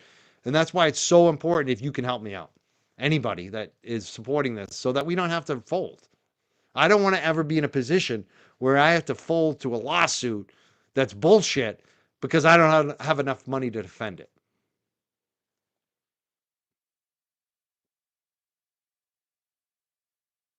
From a Young Jerk, said $5 as well. Thank you so much. I would thank everyone who's been donating tonight.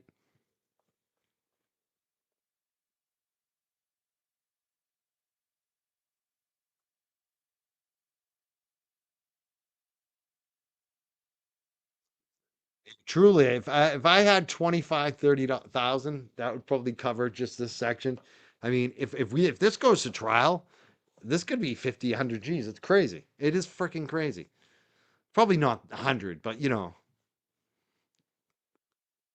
it's unbelievable how expensive courts are, especially if you have a top attorney like I do. And you could see why I need a top attorney for this. This is the reason I wanted you to know. I needed someone to do the research that would understand the situation of what's going on here.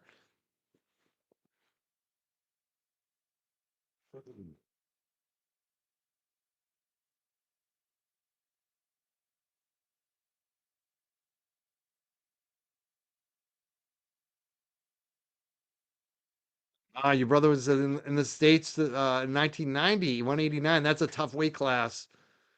I also coached too in the early 90s. So it's funny. I wonder if I would ever saw your brother. That 1990 was the year I was still going to matches because of my brother. I'd be wrestling at Bridgewater State, and then I got hurt and had knee surgery. And so that's what I would do. I would drive up to see my brother wrestle, you know, from Bridgewater. And the knee sling and the knee, whatever you call those, immobilizer. What do you know what division he was in? We were Division Two North back then. A lot of North Andover, Billerica, Tewksbury, a lot of tough schools actually. Division Two North back then. Do I follow it now? Not really, but I mean, it doesn't really matter to like I don't have the time for it, but like I would go, I would just go and watch. You know what I mean? It's just fun to watch kids wrestle, even college kids. And the problem, like I'll watch the Olympic wrestling, USA wrestling when it comes on. The problem with that stuff is even in college too is it starts to get really boring. The reason my matches in high school were so exciting because I was a takedown artist, a lot of action. But when you start to get to college, it's a lot harder to even take down somebody. And if you can take down somebody just once or twice, you're going to probably win the match. And especially on the higher level, like the championship matches, and especially when you get into Olympic wrestling, like one or two takedowns is all it takes because nobody scores. It's all defense. Like guys are so good, no one can score against them. You know what I mean? And that's what I was when I was in high school and college. That's what I was improving, like my defense. My offense was fire. I could take down pretty much anybody. I had this double leg. They used to call me the rope man because they'd be like, he took me down before I even knew what the hell hit me. What was that? Boom. Fast, long arms. That's the other thing. I got the string bean, long arms, long body, a lot of leverage. They think the skinny guys are weak. It's like, no, a lot of times the skinny guys are the ones that get you because they're fast and they got leverage. Especially if there's some, those skinny guys that got the strength behind them. You know what I mean? The certain ones, the wiry. One of those trolls put up. It's so funny. They looked up the college wrestling champs when I was in the era I was at Bridgewater State, and apparently Matt McCabe was actually a champion wrestler, or took no, not a champion. I think he took like fourth or fifth place in New England's out of Bridgewater State. Apparently he wrestled at Bridgewater. I didn't realize that. I'd heard something that they were both that Sean and Matt knew how to fight and box and stuff. But it's funny. I heard he was a good wrestler now too. But anyways, they were posting like, oh, Crawford never placed at the New England. It's like, no shit, I never went to New England. I was hurt. It's like, but it's just funny. I don't even know where I was going with that one. I had a comment, but I don't even know where I was going. Oh, college wrestling now. Oh, I know Styles because Eric Quashie was one of the kids because after I got hurt at Bridgewater, I started writing about the wrestling team and then became the sports editor for the school newspaper covering the sports football team and the wrestling team. And it's funny because I had my first complaint ever, and I realized I learned to sympathize with, you know, it's funny because I wanted to. The reason I started writing for the newspaper is because I felt like the college wrestling team didn't get enough press, so I decided to write about the stories. And the college um, editor at the time was like, "Bring it on! We need some more people writing for the paper. Write about the college wrestling team."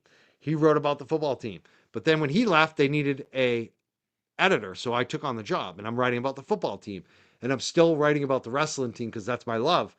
But there wasn't enough coverage of the women's volleyball team, and they got upset and they sent a letter to us. And I was like, we just find somebody to write about it and do it, you know, and you just realize that how unfortunate it was that a lot of the teams didn't get the coverage, you know, and that if someone wants to do something, you just got to do it. That's the way of the world. You know, if you see something's not being covered or not being done, you just go do it. And that was like my first experience of that, both with my college wrestling team, but seeing the college volleyball team saying the same thing, the women's volleyball especially. And it's like if there's something not being done, go do it. And when you go do it, you pick up skills, you pick up relationships, you pick up new things. And it was one of the things that helped me get over not being able to wrestle in college actually is to find some new pursuits. And I've carried that ever since in my life. And that's pretty much what we do on the show, right? So, but when those trolls put up the college wrestling champions from a certain decades that I was at Bridgewater, a name came up, Eric Quashi, who had been in New England like 4 times in a row, and I did watch him wrestle, and he reminded me of me. He had that same style where he was on the offense, skinny, wiry kid, fast as hell, and strong and smart. Great wrestler, Eric Quashi. Bridgewater did have some great wrestlers. There was another kid that I wrestled with at Bridgewater that I used to practice with. He was an old veteran. He was from Framingham. He was from the town that Bettero's from. His name was Mike too, Mike Connery. And Mike was like me. He would have like he not actually he wasn't even like me. He was beyond me because I might have had a scholarship. Might have, probably wouldn't have, but you never know. I had guys some scouts looking at me until I got that DQ. What the scouts told my coach anyway is that I had what they were looking for because I was raw talent. I was still learning the sport and I was peaking. You know, I was still rising and I was winning. And they liked my offense. You know, you can't teach that natural ability. And so what they wanted to see is how well would I do at the state tournament. And if I place well in the state tournament, then maybe get some scholarship money. My friend Mike was an older wrestler at Bridgewater State College. It was his first year at Bridgewater that year, and we were both on the wrestling team together. We were similar weights, so we used to practice together, and he was an old veteran. And basically, what happened to him is he had a scholarship to Springfield College, Division II wrestling, and he got in some trouble, got in some bad trouble. So he lost his scholarship, and he, like me, he ended up at Bridgewater State College wrestling. And I loved him. He had won some medals, and his brothers were also great wrestlers out of Framingham. And he kind of took me under my wing my freshman year. He was the guy I used to wrestle with and practice with a lot. And so there's a lot of us guys like that at Bridgewater. And it's funny at Bridgewater too. There were other guys I would see on campus. I'd be like, "Dude, you're a friggin' state champ and you're not wrestling. What are you doing?" Be like, "I gotta work. I can't afford it. I can't afford it. Or I don't want to wrestle anymore. It's too much." But seriously, Bridgewater probably had a better team in the dorms that wasn't wrestling than I was actually on the wrestling team. I loved some of those guys though in the wrestling team. I'm still friends with some of them. A bunch of guys from North Reading that were also in the Cape League. One of them was the same year as me. One of the kids from North Reading, actually, he wasn't from North Reading. He hung out with the North Reading kids. Peter, I think, was from Brockton. He was an upperclassman at Bridgewater. I actually wrestled him off and defeated him, and he was cool about it. Like, I took his spot that year mostly, but then I got hurt and he got his spot back. And those were great guys. They all took me under their wing. We had a good group of guys at Bridgewater. And another dude, Eric, he used to call me Crawdaddy and Crawfish, Crawdaddy. He's still on my Facebook too. That's the thing about wrestling. even if you don't see guys for 25 years, you run into them and you wrestled them once and you'd be like, hey, what's up, man? Like, it's like you have this bond forever, you know? And you don't forget it. Like in track and soccer, I don't remember who I played against. Not like wrestling. Wrestling is so different because it's so personal. It's a one-on-one battle, you know? And there is a team aspect to it, but ultimately it's on you. And that's why it's so, to me, it's so different than other sports. That's why I love it so much. And it's like it sets you up for life, I feel like, because wrestling, there's always somebody better than you, and there's nobody else to blame but you. And even with on who competes, like on other sports in football and basketball, you often hear, well, the coach is not playing the best players, right? The coach put me on the bench and I'm better than him. I should be out there. There's none of that in wrestling. There's a wrestle off. Whoever wins that match that week is starting. You know, that's what's so great about wrestling. There's no coach input on who's starting, who can defeat who on the mat. That's what I loved about it. That's what I like about the sport, too. And it also makes you think, you know, like wrestling, there's a mental aspect to it that people don't realize, especially when you compete against the same people. You know, you can wrestle one guy one day and kill him, and then the next week he comes back and defeats you. He might have got better, or he might have got hip to your techniques and learned how to avoid them or reverse them. So there's a mental aspect to it too, on the different styles. Like I said, let's bring this one up. My brother loses to this dude in the Cape Ann League Finals.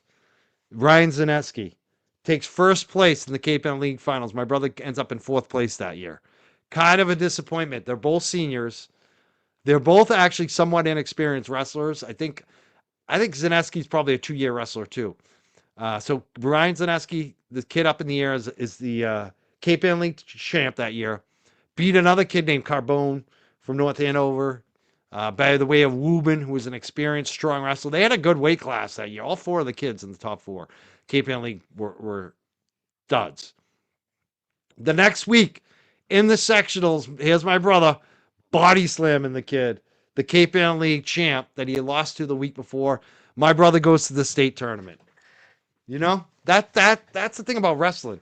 That's what I love about it too. Like me, there's a story I've been maybe doing some journaling about my life, and there's like a chapter, second place again. In my last high school wrestling match, I should have won. It was the Cape Ann League Finals. It was everything to me. I got disqualified. It was my own fault. I screwed up. Second place again. But the thing about that, you can look at it like, oh, you lose again. You're so close. There's so many times like that in my life. I've screwed up shit where I should have been the champ. And the next year in college, I was at my peak. I probably would have placed in all those New England titles. I ultimately what I wanted to do is Bridgewater. I want to be so good that, the Division I teams came for me the next year and I got a scholarship. That's what I would wanted. But that didn't happen. I got hurt. But it was the best thing ever for me because it made me more humble and it allowed me to start writing. It got me into writing. And my first newspaper job ever was in college. It was like sophomore year because I got hurt in wrestling. And that helped me. I mean, I have written for a lot of newspapers since then. I've been doing this show. It kind of set me on my way getting hurt in wrestling. And I also look at it, how much of a blessing did I have to have that senior year in high school where I realized I was a champion, where I realized for the first time in my life, I was good at something. And that I realized that I wasn't good at everything, but I could be good at certain things and put my mind to it and have a tough mental mindset. And that was wrestling. For the first time in my life, I was good at something, And I'm so blessed I had that year. And even though I took second place in that last high school match, the week before, I won the tournament. I won the Timberlane.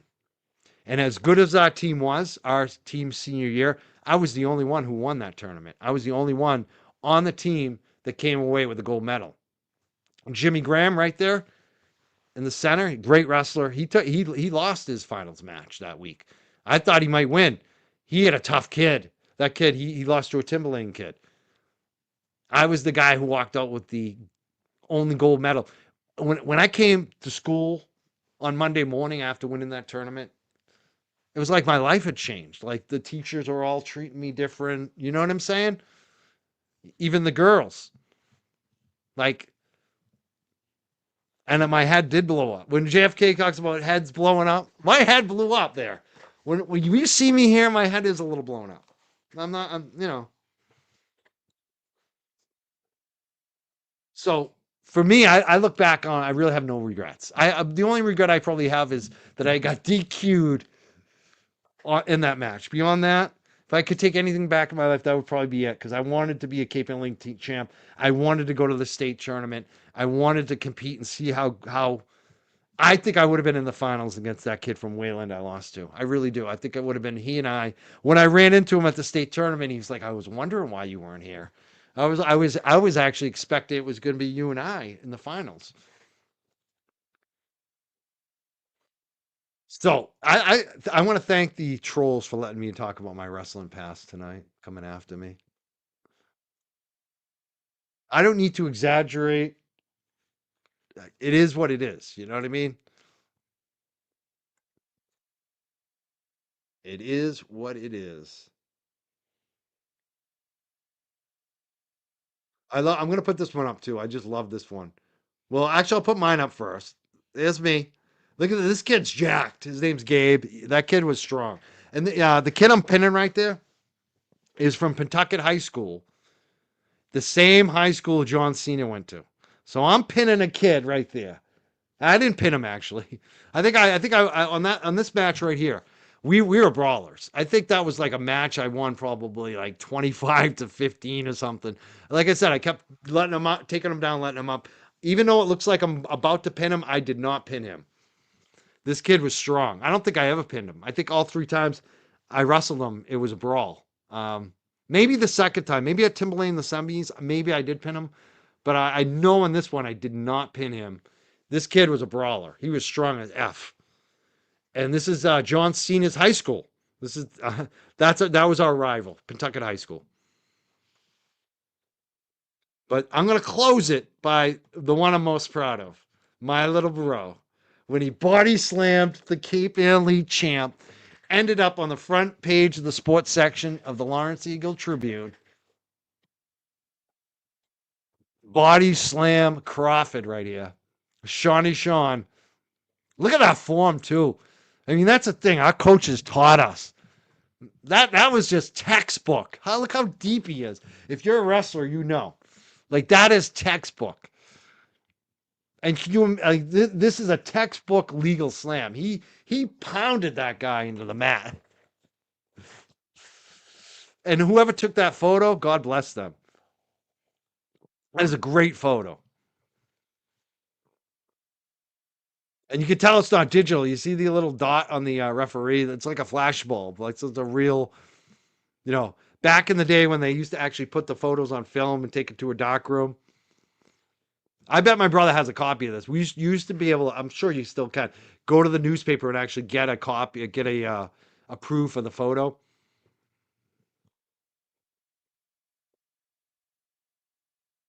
Yeah.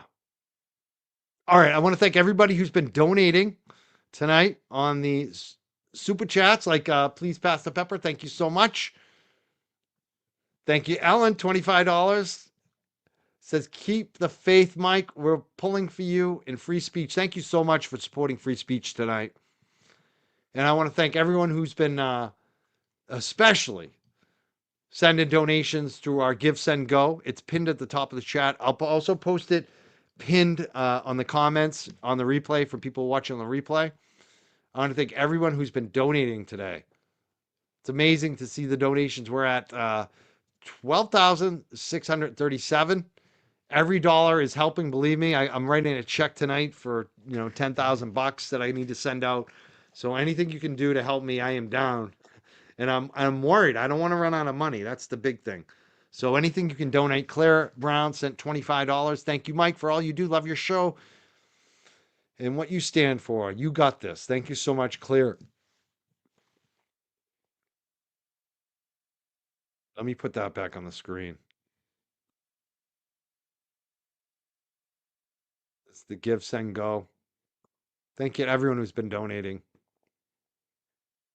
Slayer Brown, anonymous giver.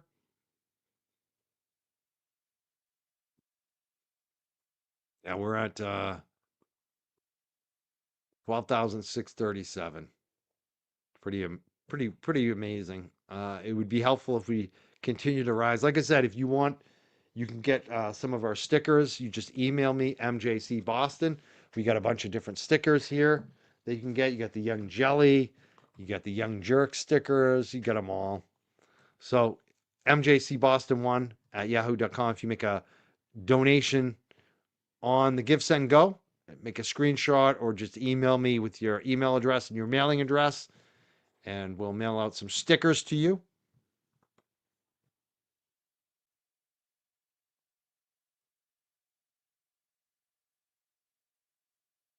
And let me check the Venmo real quick because I did miss some Venmos the other day and I want to do that again.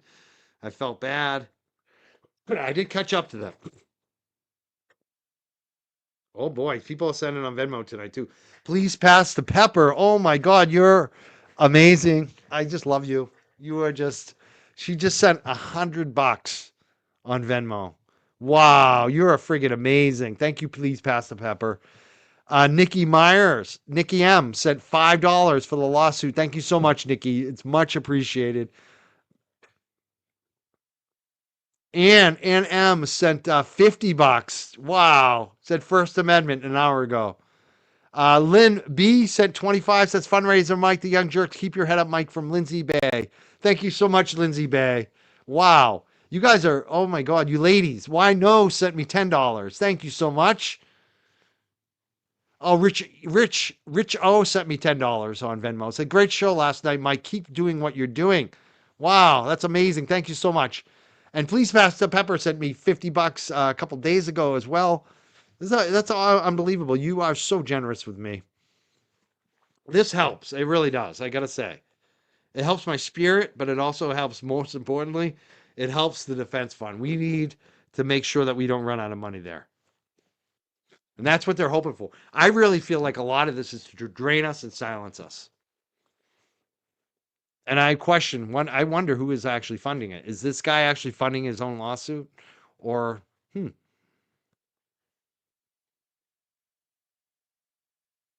Yeah, thank you everybody for being so generous today. Thank you, Sarah, for moderating. Thank you, MJ. Thank you, Stephanie. Thank you, Jeno. She's working today. She couldn't be here. I love our mod team. Yes, I did. I checked them. Thank you, Sarah, for reminding me. And I'm sorry if I missed any of your messages or comments today. If you have any message or comment right now, you could probably post it, and I will try to answer it before I leave. But I've been mostly reading the the documents today and trying to keep up with that. Yeah, no, that neither one of those kids on those pictures we showed. Actually, the other kid, the one my brother was slamming too. It's so funny. Both of them are Pawtucket kids. That kid, my brother's body slamming right there. The Cape Ann League champ, Brian Zaneski. My brother, fourth place Cape Ann League. Next week, my brother defeats him in the sectionals. My brother places higher than him. Zaneski, this kid right here, he was also a Pawtucket wrestler. Same school as John Cena. And I got to say, I never lost to a Pawtucket kid. Never lost to a Pawtucket kid. And I gotta say, like every time I wrestled a Pawtucket kid was not easy. The first year was a kid named Ernie. I think he might have been a sectional champ too. I'm pretty sure Ernie Dumas from Pawtucket probably did win the sectionals at another weight class his senior year. We both wrestled, I believe, when we were both juniors, and my coaches didn't think I was going to beat him. I don't think a lot of people were like, "Nah, you're going to lose to this kid," and that was like when I started really getting good. That was the end of my junior year when I started beating kids. And that's like when I placed at the sectionals. That was like it's funny because my high school wrestling, my first match, I beat a captain. We wrestled, I was at 152. My first match, I'm wrestling a captain from Wakefield High, and I'm like, no way I'm gonna win this match. And I beat the kid. And my coaches were like, wow. And it was like a close match. It was like And I was kind of sloppy too, and that kid was kind of sloppy. And it turned out I don't think he was that great of a wrestler, but he ended up being the coach of Wakefield High for a long time. Actually, he's kind of a good coach too. But anyways, like I won like my first 6 matches for some reason, and then I lost like 8 in a row. Like I went from 6-0 to 8-0 my junior year, my first year of wrestling. And when I lost those 8 in a row, like I was like, I'm done. I am done. And my coach, and it's funny because I basically, when I'm 6-0, I meet a girl, and I be like my first real kind of girlfriend in high school. And then I lost 8 in a row. And my coaches bring me in the room, and they're like, dude, what happened to you? You lost your eye of the tiger. We can see it in practice. We can see it on the mat. You're friggin' losing. We don't know what you got to do. You got to break up with a girlfriend? Is that what it is? Have you gotten soft because of the girlfriend? And I'm like, no, no, no. And they're like, dude, if you don't win, we're going to make you break up with your girlfriend. So your next match, we want you to act like that kid is in the way of your girlfriend. That's all it took. That's all it took. Then I started winning again. I love coaches. I had the best coaches. We also had a guy named Curly. What was his first name? Ted Curley. He was the nicest guy. He was also a UNH wrestler from Hamilton Wenham, actually. And when Con was our head coach, and Con was a badass, no one would. Con is a quiet badass, but he is a badass. Like you don't want to disappoint the guy. Where Teddy Curley is like fun and funny and nice. And we had Ted Curley one day, right? Where Con didn't show up on a Saturday practice. And so we were all goofing off. We're like, oh, we have Teddy. It's going to be so much fun. And Teddy got mad at us and made us start doing jumping jacks. He said, you want to have fun? Let's see how long you can do jumping jacks. He made us do jumping jacks for like an hour until we were basically crying. Like, you've never done jumping jacks until you can't. We had the best coaches. That's all I'm going to say. I love my coaches. I like the hard ass coaches too. I did.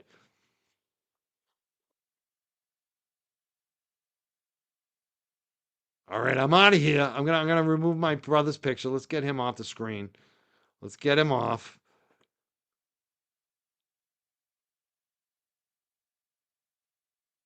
I am sentimental. I'm sentimental about those times, that team, that Triton wrestling. I'm not as sentimental about Bridgewater because I really didn't wrestle that much there. You know what I mean? If I'm sentimental about Bridgewater at all, it's about the guys on the team. Like I like them. And we did have a guy on the wrestling team my freshman year who I don't even know how to say this. It's weird too because he was a first time wrestler. Like some of the guys at Bridgewater never wrestled in high school. That was really interesting. And this kid came out to wrestle. He had never wrestled in high school, and he wasn't that great, but he had some heart. Like you love the kids with heart, and he was a wicked nice kid. And one day he just went home and we went to his funeral, and like that was during the season. That was wild. That's the one of the things I remember about Bridgewater. So obviously the teammates we were very tight after that. But what I like about wrestling the most is just especially for young men and young women is that it gives these kids confidence. A lot of kids that are underappreciated, especially the kids that don't have the money. Like a lot of the rich kids will play hockey. And a lot of these wrestling kids, this is the first time that any coach has ever invested in them. And the kids learn what life is all about. And life is about competing with yourself. You may be competing with that guy on the mat, but you're really competing with yourself. And sometimes a guy just getting on the mat. I had one kid when I coached, Jeff. He still calls me coach to this day. He's the man now. But he had a lot of special considerations in terms of his health. We had to get a bunch of doctors' permissions for him to even wrestle. And for him to just even get on the mat to practice was amazing. And that kid would never give up. That kid never gave up. And when he finally won his first JV match, you would think that he won the biggest championship ever. Our team went friggin' nuts. And so that's the stuff. Like, that's what I like about wrestling. And that's why I just have, for me, I just remember what it did for me. and what it did for some of my friends, what it did for my brother, you know? And like all these guys here, these guys right here, all of us have been confident from life from since then. I guarantee you, you know? Because we had these two guys. And that's why I support teachers and especially coaches. I think coaches should be paid 100. I think they should pay them $100,000 a year. Every coach. They got mad at the guy from Brockton. He's the radio. What's his name? I can't remember. He got a big contract to coach the Brockton High football team. I was like, whatever, give it to him. Because if he's saving kids' lives, and especially these two guys, these guys were on another level. When you have guys that are college UNH Division I wrestlers, all Americans coaching you, and the other one's a 4-time state champ, the great, everywhere you go, people like, you get coached by Vaughn. You know about Vaughn? These guys probably got $2,000 a season to coach us. And they didn't stay. That's the shame of it. Two greatest coaches, we are so lucky to have them. And the truth of it is, they don't coach anymore because there's not enough money in it for them. They can't live off of it. You know? So for me, I think they should pay these coaches and teachers so much money so they attract the best. Because these two guys should have been coaching for life. But they weren't school teachers. You know what I'm saying? So unless you're teaching school, who can afford to have the wrestling hours and coach when it's a part-time job, right? So that's why I'm all about paying teachers and coaches. They save people. Drama, I don't care what it is. Some people, their skill is the drums. You know, playing in the school band. Some people, it's acting. You know? Whatever it is, we should invest in those kids. All right, I'm out of here. I'm glad my two coaches invested in me. It made all the difference for me. God bless to all the coaches and teachers out there.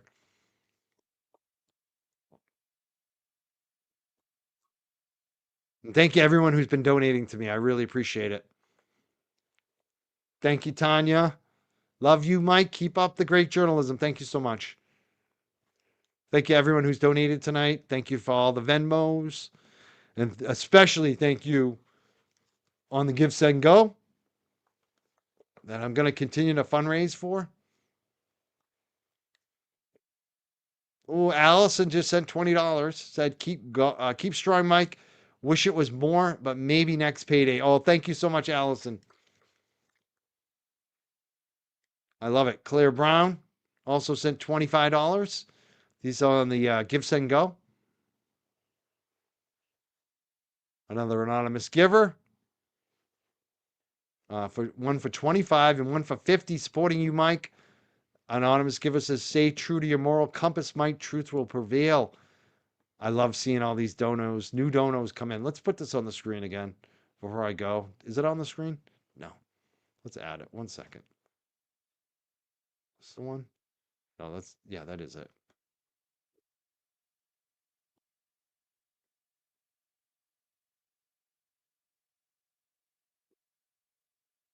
Yeah, I want to thank everybody who's been donating through the Give, Send, Go, the Young Jurks fundraiser. We're at 12,657. That's pretty amazing. Last night we got to 11,000. So we've raised more than $1,600 today. If we can just continue to do that throughout the week, I'm good. 311 people have given now. That's amazing. See what I mean? Just the small contributions add up after a while. 311 of you. I want to thank you so much. I will see you soon. I'm not sure when. Have a great rest of your weekend. Thank you so much, everyone who's watching, sharing. If you can share this too, especially if you know people who support me and like me, they may not have seen this. They may be out doing something today. Share this with your friends and family, please. All right, I'll see you all soon. Thank you so much. Have a great weekend. Peace and love. Love you all. Thank you. Thank you so much, jerks.